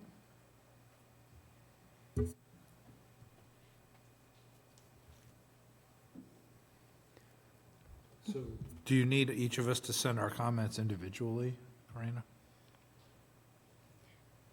Yes, if they're not, even if they're redundant, I can put them together. That would be helpful. What's today, the 14th? When do you want them? Tomorrow? Tomorrow Probably gives you or time to, Wednesday. Well, tomorrow's pretty booked Booked. already. okay. But get them to me as soon as you can, no later than noon on Wednesday. Then I can start setting it up, because I'd also like to send it out to the board, or send it at least to, maybe you can see it on your phone, right? Or you'll have access to that. I have internet now up You in New have- Hampshire. Okay. Just so that it, I've joined the haven't missed 20th anything. century. what I'll do is, once I draft it, I will send it to all board members with a do not reply all, and you just provide me your comments, and I'll make heads or tails of them, Okay. but I need the initial comments first. I already have them, so I'll just send this. I already Yeah, have them. that would be helpful. Hi. Ms. Gillespie. Yeah, hi, I'm Freddie Gillespie, 78 Southfield Road. I'm speaking as a private citizen who sits on two commissions one commission and a committee that is commenting on this, and I want to be sure I'm clear that I'm speaking as a citizen right now, because some of my comments have not been discussed in commission or committee. I wanted to start by saying and I'm only speaking to the 120, 118, we've been involved with open space protection on that parcel for a long time, even before the Parking garage? project, when a project next to it put an office park in there, and we ended up getting 2.5 acres of additional land, which now abuts this property. That was part of the agreement for the office building going on the residential land back when we had a use variance. And one concern I have is, I've been on the Open Space Commission for a long time, and as a private citizen, I'm also very much an advocate for affordable housing. And I worked really hard for a period of maybe a year with every board and committee in town and every nonprofit to get a 25-acre parcel of land purchased to go to town meeting to see if town meeting would purchase using CPA funds. Every board and committee, I think there were 7 of them in town, said go to town meeting, and all except for one, I believe, said and protect it. And the one that didn't was the planning board, said they didn't feel they had the authority to recommend, but they wanted town meeting to. Plus 2 nonprofits in town, the Historical Society and the Southborough Open Land Foundation. This was 25 acres, and the majority of it would have been for affordable housing. And we worked really hard to get this done, and it was the select board who said no to going to town meeting. So I just get frustrated when people say, you know, you're anti-affordable housing when you want to protect land, because they're both important. And we don't have that much land left to protect, and we don't have that much land left that's affordable. And when we do get an opportunity, you know, the choice is made not to go to town meeting. And if we had done that, maybe we could have satisfied these affordable housing needs and not be at the risk of, that was 25 acres. We could have done the type of planned development that the town would have found more acceptable than a 4-story tall building.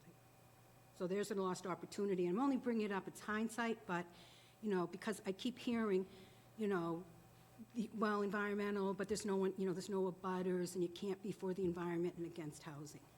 It doesn't quite work that way in the big picture.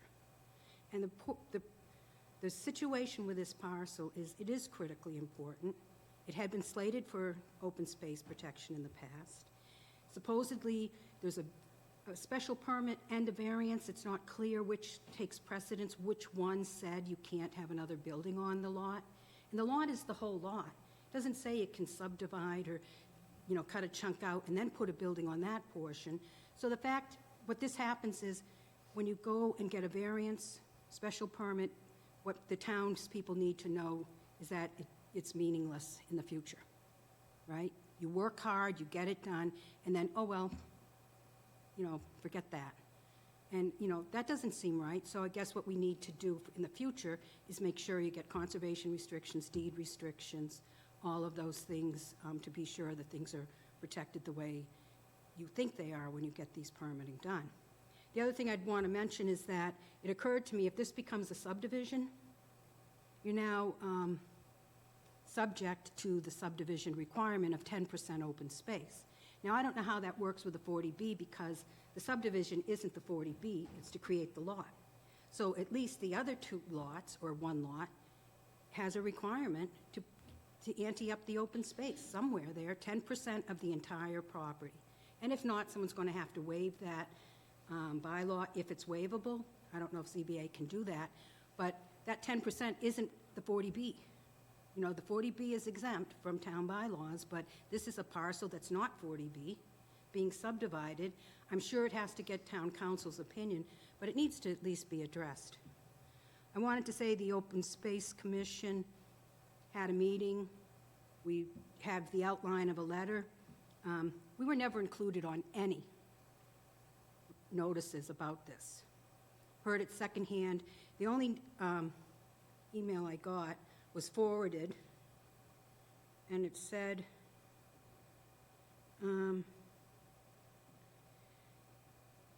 should you like to, this is from Mark Purple, should you like to include comments from your board or committee in any packet going out from the select board regarding this matter, please have all comments sent to the select board's office no later than the end of the day on Tuesday, August 15th.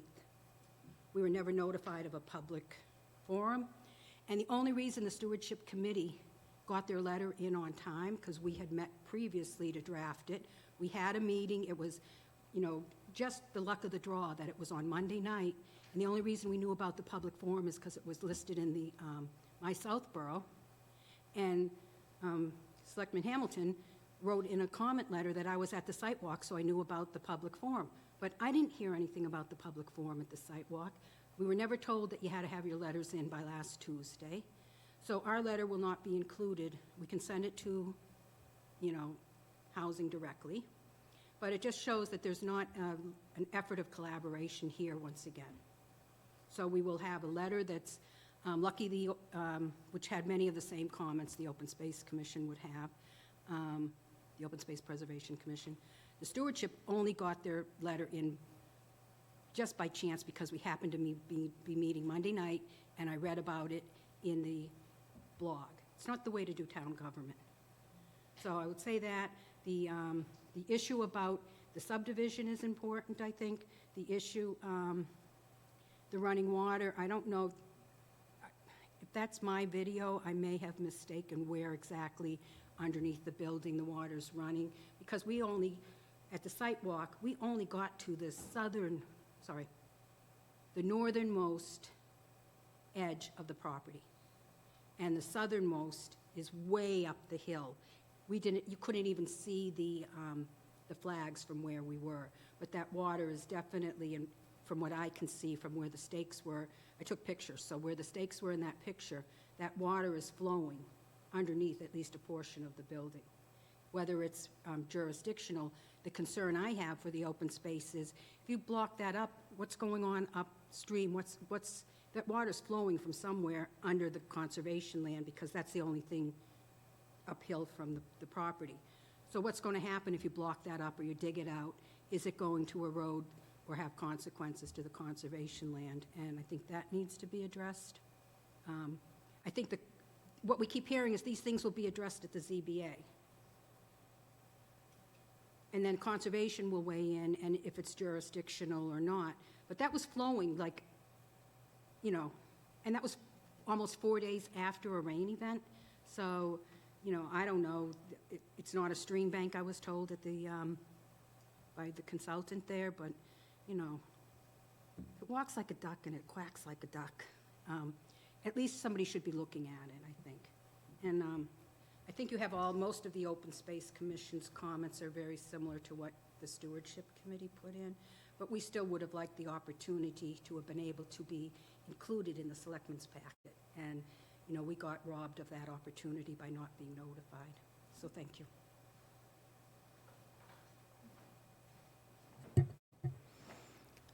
Ms. Fanoff? I need a ladder.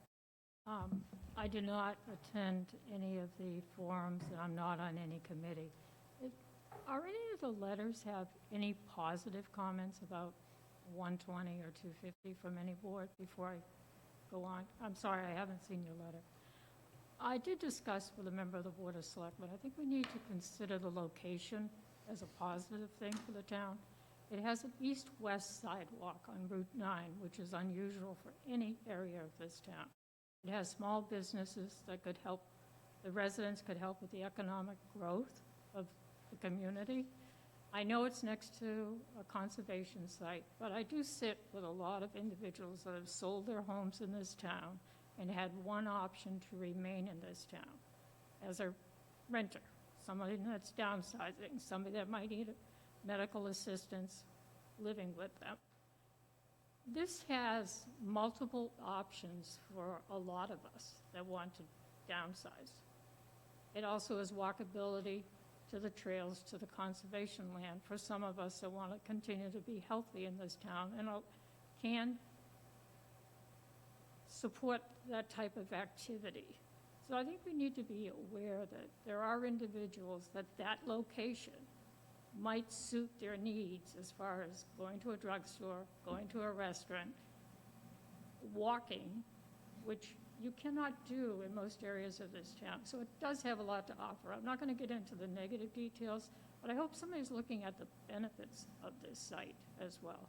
A 4-story building, I'm not in favor of a 4-story building. I know there are some complications with what we have now. There's no elevators in those buildings for anyone with a handicap issue moving in and out of a building. So that should be considered as well when we're looking at plans. But that's all I have on 120. I do have questions on 250. And I am an advocate for affordable units. Affordability in this town, I have been, people know I am. I'm sorry, I'm losing my voice again. But I hope we're adding some of the benefits that it might offer to a population in this town that want to remain in this town. Thank you.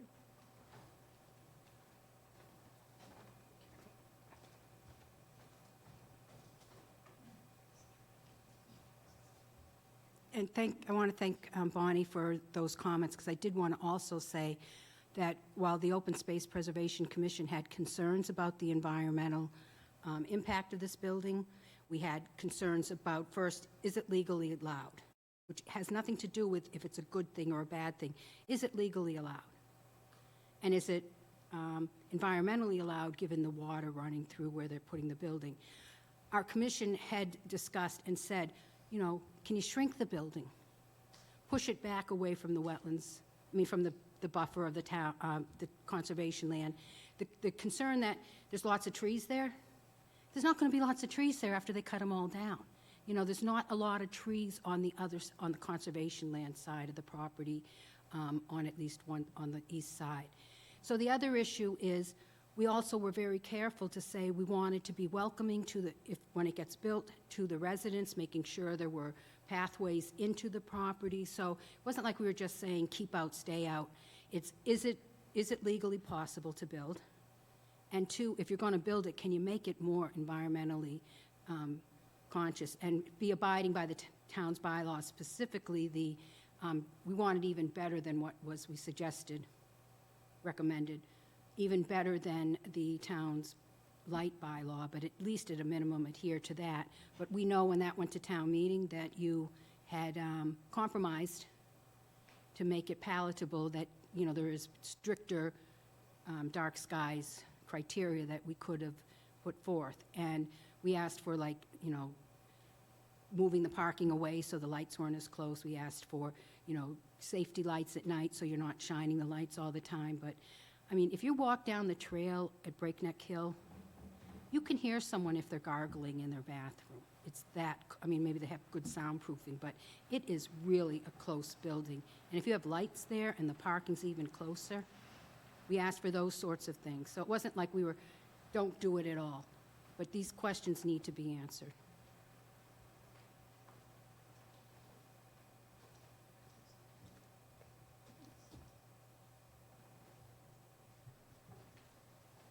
Yeah, I think that's an important point on whether it's legal, because as everyone knows, Southborough has the dubious distinction of having one of two comprehensive permits revoked in the state. And the reason why was because something was put forth that was not allowed within the statute. So we just want to make sure that whatever we do is following the correct procedures and process. Anyone else? We have 5 attendees in the waiting room, no hands raised. Is this just on 120? Just on 120, we're doing 250 next. Can I just make a comment? I just want to take the opportunity to say that our town has the Department of Energy stretch goals, and these are green energy building codes. And the state of Massachusetts has put out a specialized opt-in goal that the town could elect to opt into, which would affect both residential and non-residential projects. And what it would allow would be, it would mandate that there would be electric vehicle parking spaces, among other things. Just as a planning board member, it's just a consideration as we've got, you know, potential couple projects coming into town, that we don't have that as part of our site plan. And it's also not covered under the building codes, under the stretch goals. And these are specialized goals. And I just would want to put this into the public because, you know, as we're thinking about building, you know, we can look up to Madison Place right now and you can count the number of electric vehicles. Do you know why? Because there's no electric charging units up there. There's no plug-ins for any electric vehicle. So I don't know if anybody has one, but they can't charge it. So in the future, I think soon, I'd be an advocate to, you know, make sure that that we have the specialized Department of Energy goals so that our planning, or our building codes mandate that they put in electric vehicle charging. Thanks. Do you want to request that in our comments for 120 and 250, that they include some EV parking spaces? I would love that. And, you know, I've asked a couple of the developers in the past, and many have, you know, the car condos and others have said, yes, we do intend to put that in. So I think they're a little, you know, kind of more progressive than we are. But, yeah, maybe they're planning on it. I don't think I've asked, I don't think we've asked them. Yes, I think that'd be great. Okay.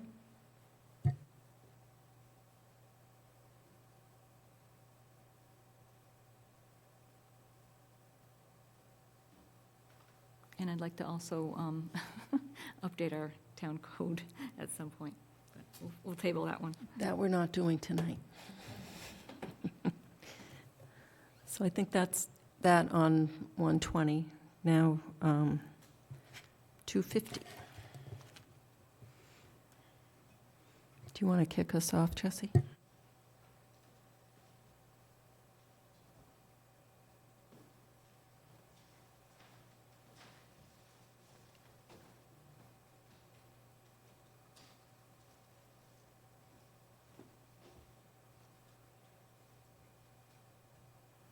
So my concerns or comments with 250 are, really about the abutters, their position on this, and making sure that they are heard. And then impact into the immediate areas, is mitigated to as best as possible. I had asked during the site visit if there had been any correspondence or communication with Mass DOT, and they said it was too early. So we just have a ways to go, in my opinion, on this one. Be curious to hear what other board members have to say. Thanks. Ms. Houlihan? Yeah, so my question, I think we have some permitting questions specific to whether they even can develop on that property, specific to that, whenever it was 1985 or something, there was a document around that parcel of land. And then it was the access to Route 9, where they now have to cut through the other lot, which is another question. I was able to get out at the site plan, but I also did a separate walk around. And when the abutters had come into the meeting to make some of their concerns, they also noted running water on, what is that? East side of the property, running down in that, and again, like, it's not on their plans, and so it's just a little concerning that I didn't think their plans were all that comprehensive in showing the impact of some of the wetlands. There's quite a bit of wetlands where they're proposing the build-out. And then I think, I think similar concerns, it's a 4-story building. I don't think we really need a 4-story building, and I think I'm less concerned with 4-story here, just because it's literally right on Route 9. But I still think about, like, the fire truck and service and all of those types of things, where we're just not equipped to service those types of buildings. And then I would echo Mr. Stein's point around just making sure the abutters' points that they raised, and a PowerPoint presentation was presented, and we had some letters that I think we can incorporate some of their feedback in. But those are my primary concerns with the location. Thank you. Mr. Maria? Well, I'm a little more positive about this location, actually, simply because it's right on Route 9, and the access to Route 9 and not sensitive roadways. I share the sentiments of the other members of the board. I am concerned about the legal aspect with the, I think it is a special permit, correct? When I was listening to the public testimony from some of the residents and abutters in the nearby neighborhoods, talking about sort of the agreements that happened in the past, and kind of just listening to the history, this is really more than a gentleman's agreement. And this is the problem that I have, is that, if a condition of approval is not taken seriously, then what is it that we're all doing? What is it the ZBA does, and what is the planning board doing? So, I take that as a condition that it has to be dealt with. It has to be, the developer has to find a workaround or do some work, because I think that's a significant hurdle right now, and I think that these things have to be taken really seriously. So that's just my feeling on it. Thanks. So could somebody explain the legality piece? Yeah. So there was a special permit in 1990 in the, that was granted with the following restrictions. There shall be no building erected on the residential A Lot 2, which is that portion that it's being. There shall be no egress allowed on from the property onto Parkerville. That a 20-foot buffer of wooded area be maintained where residential properties meet. And there are a couple other things that relate to the building that don't really relate to this, but I think I was confused because I knew that there was some issue with constructing an additional building on one of the two sites, but it seems like there's issues with that on both of them. correct. Okay. Thanks. Yeah, and to Debbie's point, they came before I think it was the ZBA in this case, received a special permit so they could build a building, and these are the conditions. The building's not going to go away, but all the conditions go away? It doesn't make sense to me.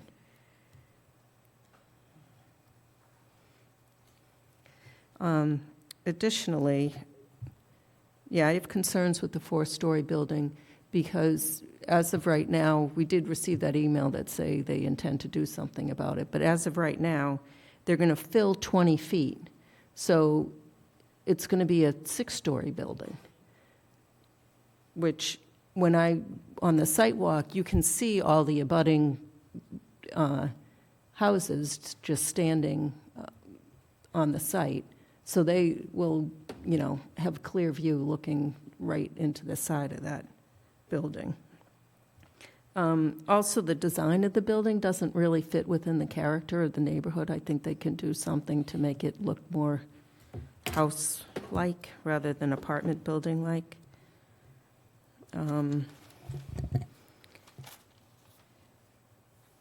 Definitely need to have some substantial screening, dark sky compliant lighting with no trespass on abutting properties.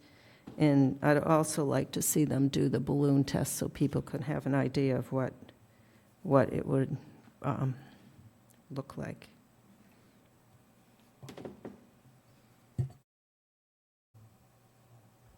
Thanks. Just a quick question, is who does resolve the special permit and the conditions of the property? Like, where does that get elevated to? It goes to the ZBA and I assume our town council.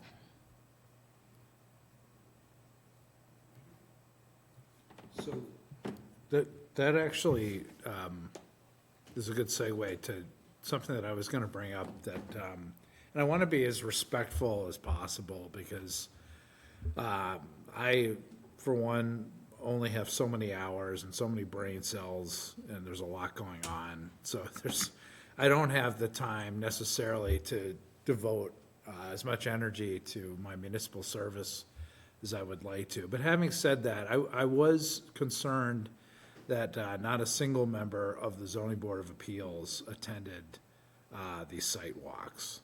And this is the governing, the ultimate authority on this. And I was also, couldn't help but notice that there was not a full select board present at the site walk.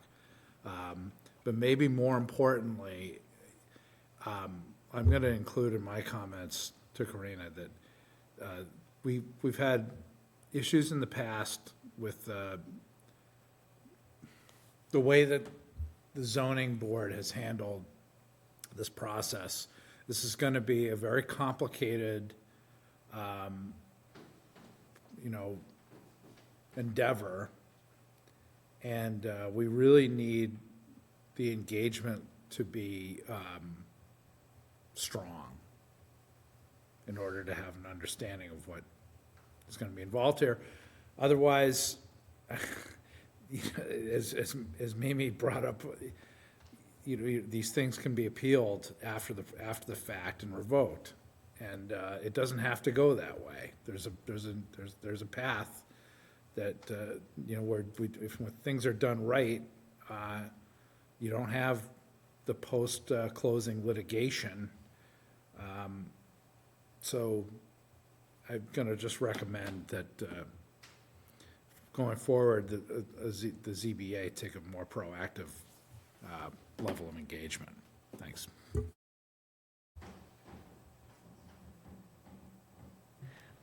Far be it from me to defend the select board, but Mr. Hamilton was away. Everyone else was there. And he went on a private site walk with the Ferrises. And one more thing I forgot to mention, there's a vernal pool there, too, that they checked off no on their application, but through the previous process, through the Conservation Commission, there were egg masses of obligate species in those jurisdictional bodies, so. Right. And I really mean no disrespect in my comments, and thank you for explaining that, Mimi. And I'm not trying to stir the pot. I'm just saying, if people are going to be involved at the level of being the permitting authority on an extremely critical, high-level, complicated, huge project in this town, please be engaged in the process. Thank you.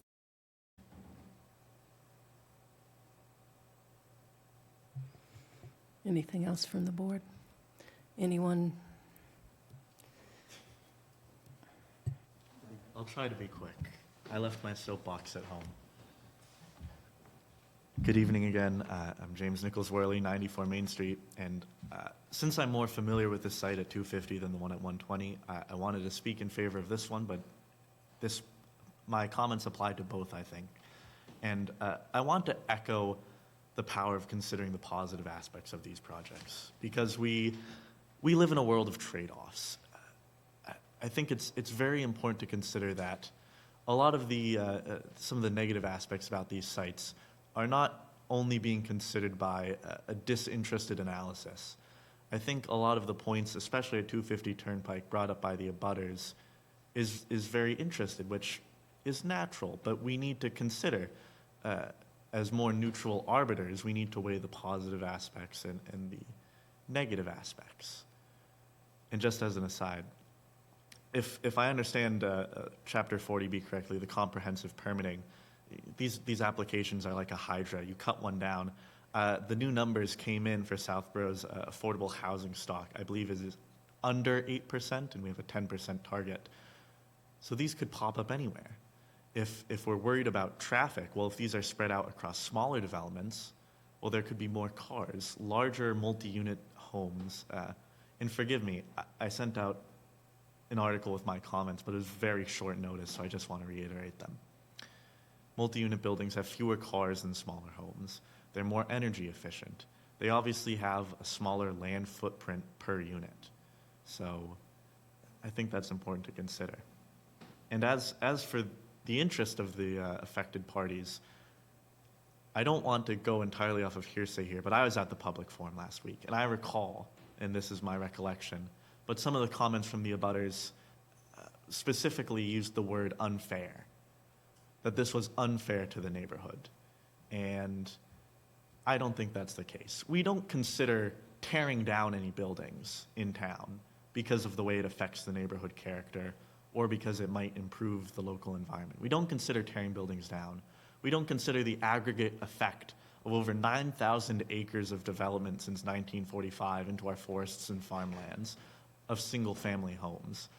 We don't generally have public forums and major site review, or as major site review for a lot of single-family homes as we do for multi-unit buildings. I think that's important to consider. You know, besides just considering the positives, I want to elaborate on something I haven't publicly posted before, and that is on the consequences of delay.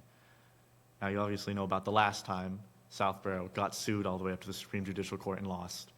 But there's another time, in 1976 to 1977, whose annual reviews I have gone back and looked into, when Southborough changed its zoning law of things that were prohibited from being built in town: gold mines, junkyards, fur farms, and in 1976, Southborough's all-town meeting voted to ban abortion clinics in town. And so an interested clinic wanted to open one up here in town. They sued the town. And in 1977, they won in the Massachusetts Supreme Judicial Court. Now, in the 1977 annual town report, it's labeled that there were no costs for it, that I assume it was taken care of town council on their regular budget. But there was a comment in the annual report that the select board decided not to appeal to the U.S. Supreme Court. But it's important, I think, that the town won at that point. By the time that case had been settled, the property had been rented out to another tenant. And I think it's very important to consider the consequences of dilatory action, of delay, of pushing back on something using only the negative aspects of it. When we delay, we can cause unforeseen consequences. And I think that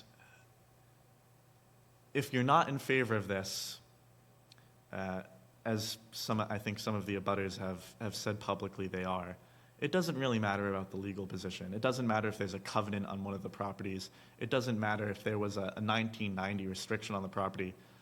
One of the abutting roads, Sarsonstone Way, was, I believe, only created in 1991, which would have been a year after. Those aren't as important as generally, those are tools towards an end. They're not being weighed neutrally. So that's why I think it's so important to consider these positives.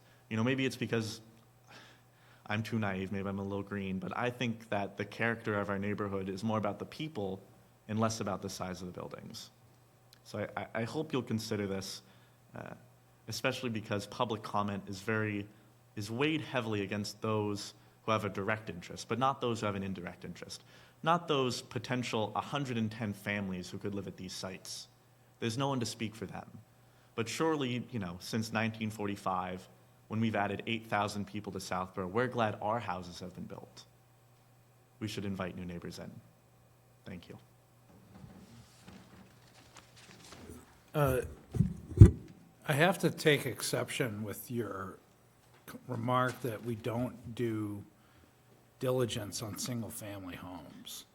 We have done numerous subdivision reviews since I've been on this board, always taking into consideration the pluses and minuses and impact to the community and the abutters and the environment.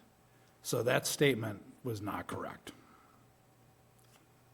Thank you. Should I go, or? I apologize. I do not mean any offense to the planning board. I was speaking more in general of public reaction to it, because clearly there's a lot more single-family homes in Southborough.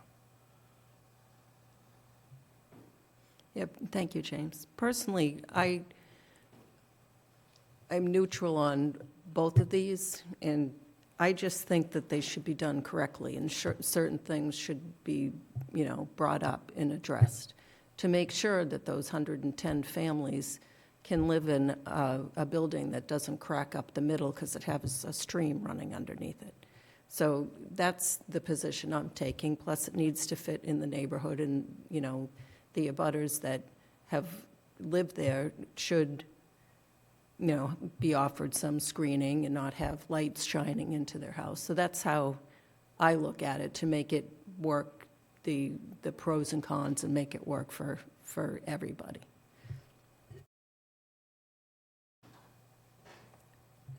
Thank you very much, and thank you again for the work you're doing. I don't mean any disrespect to the planning board. I think this is more a matter of how the town as a whole, as the body politic sees it. I'm very confident that the board has been very diligent in its work. Thank you. Understood. Thank you. We certainly haven't done well with affordable housing. I think everyone could acknowledge that. Ms. Vanis. Bonnie Faniff, 179 Middle Road. I hope we learn from the past errors of all of us. I think the legal question should be asked now before it gets to the zoning board. I do have questions. Again, I did not attend any meetings. And I do not believe my son's on the abutter list, either on Pocketville Road.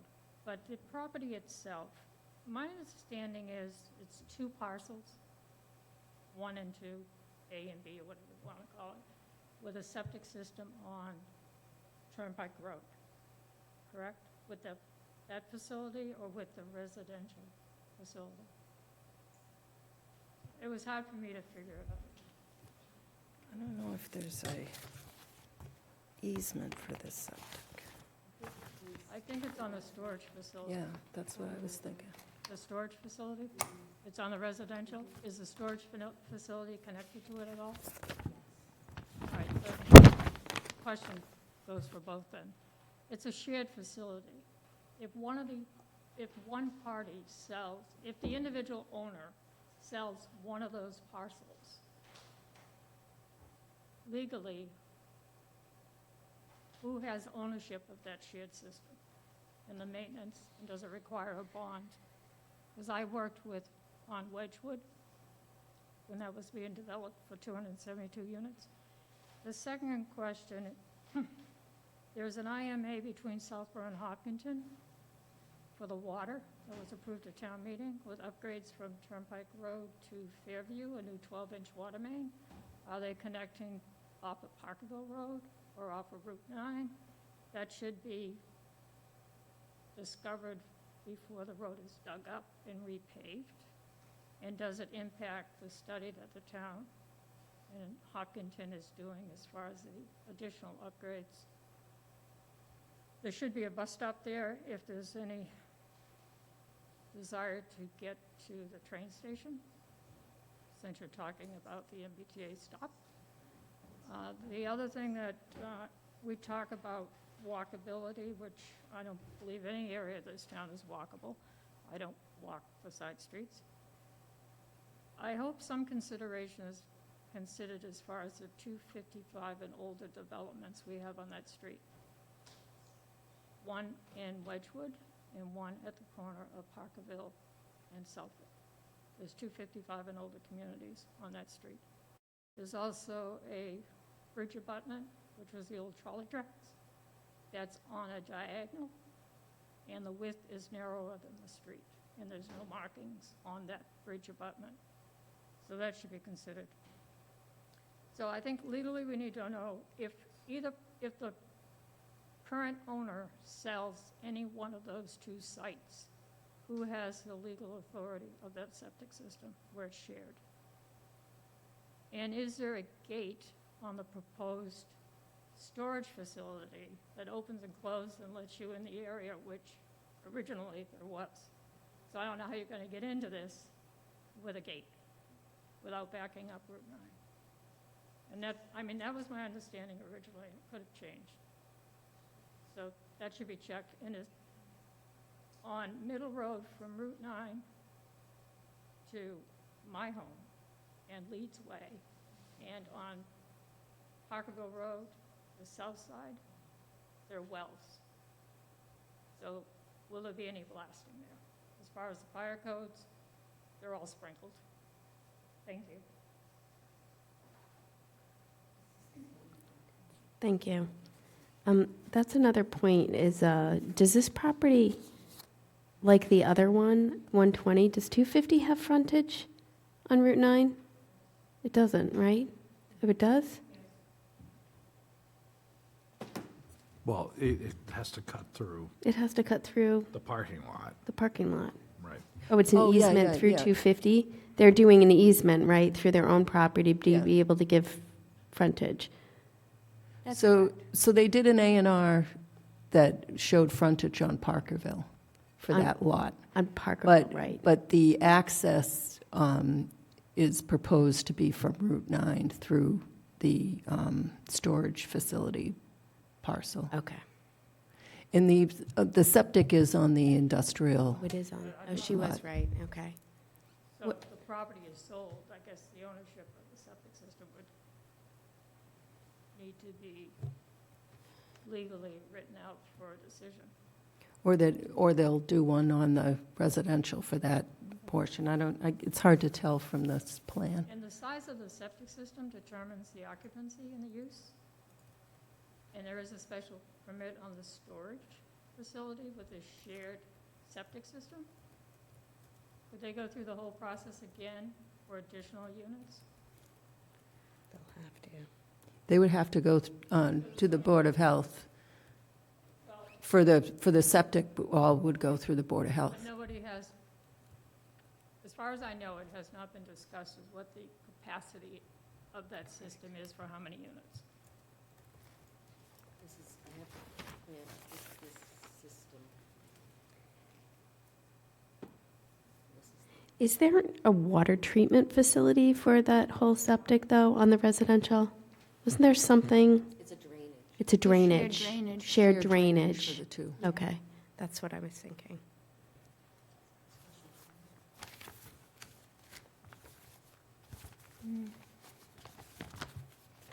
Okay. Thank you. All good points.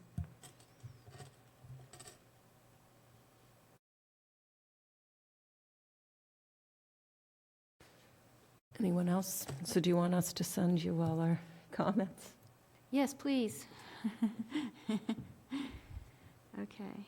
And I don't see anyone in the audience with their hand raised. And again, we'll submit for 250 on the same timeline as the 120 right now because we haven't been given any further notice. Yeah, I think we should go with what's before us. And Bonnie, by the legal issues, you mean all the restrictions that, on the conditions on the site plan? Or the special permit? On 250? Yeah. Since you read them, I see no harm in asking the question. Go to Mr. Purple and ask for a legal Yeah. opinion. That's my opinion. Yep, thank you.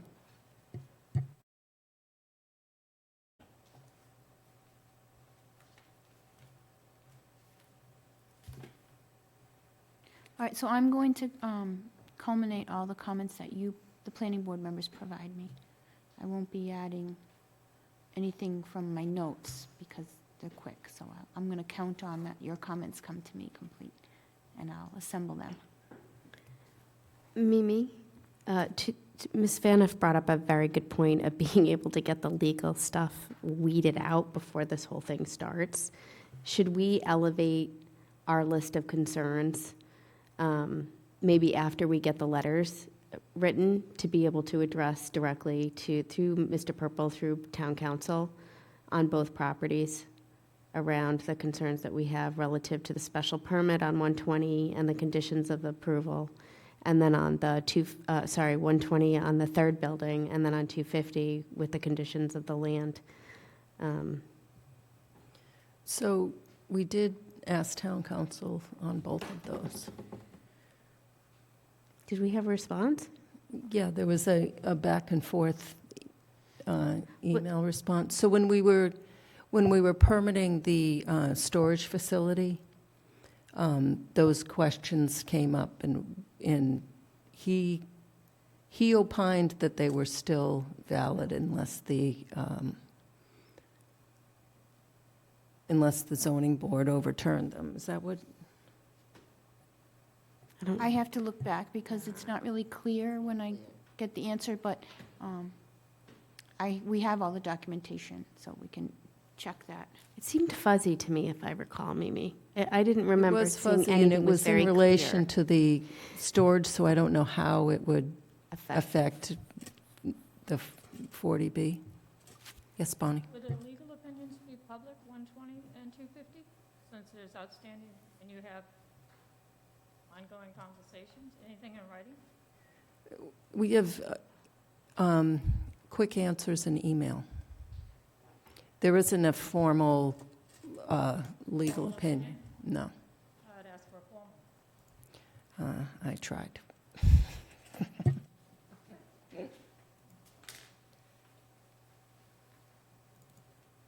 So the opinion on 120 was that couldn't do an A&R, would need to do a subdivision, and the zoning board could handle that.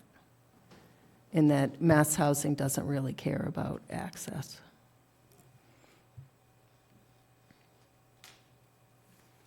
Sorry, just one more clarifying question. But on 120, nothing's been raised, so we need to raise that around the third building.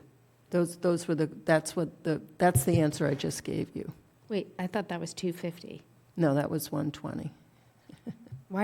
Wait, 250 was about access on Parkerville, the restriction of a more restricted use onto, a less restricted use onto a more restricted use zone, so going from industrial to residential, that parking.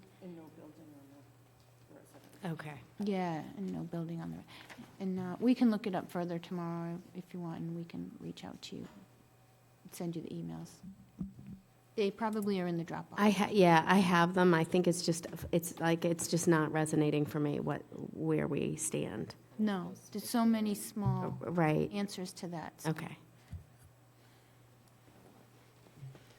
Ms. Gillespie? Did I just hear that town council offered the opinion that Mass Housing doesn't care if lots are legally buildable? No, they don't care about access. Access, how you get to the lot. Yeah. But 120, 118, the question is it a buildable lot? Has he offered an opinion on that? His opinion was they need to do some type of a subdivision because you can't do an A&R because it doesn't have any frontage. And state statute requires at least 20 feet.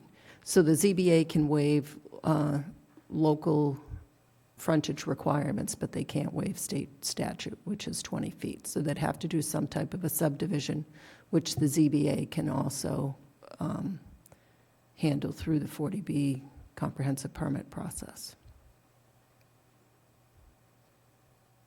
Back to my question, though, it's a big parcel. And the subdivision is of the entire parcel, which falls under town zoning requirements, not the 40B section, but the big parcel. So is that a question you could ask? Because that triggers the 10% open space requirement. And it's not, in my opinion, I'm not a lawyer, but in my opinion, it's not the 40B because you're subdividing a non-40B parcel to create the 40B lot, but the remaining portion of the parcel is not 40B, so it needs to comply somehow with local zoning, wouldn't it? That's a very good legal question. So would that be something you might ask? Thank you.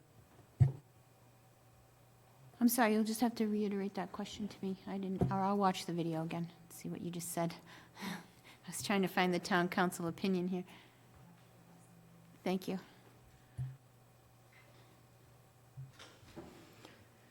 Okay, anything else on this one?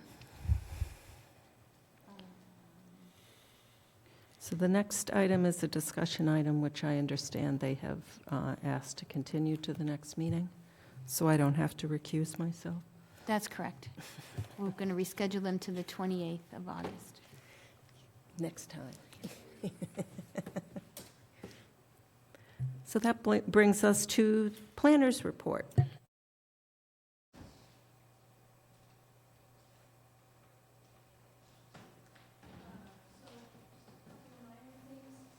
I'm still, I'm trying to find the bandwidth to do my final review of the zoning map. I just have to confirm that the zoning boundaries that were represented on the updated map actually match, whether it's the center of the road or the property line. So I just need to find room to do that, but that's coming.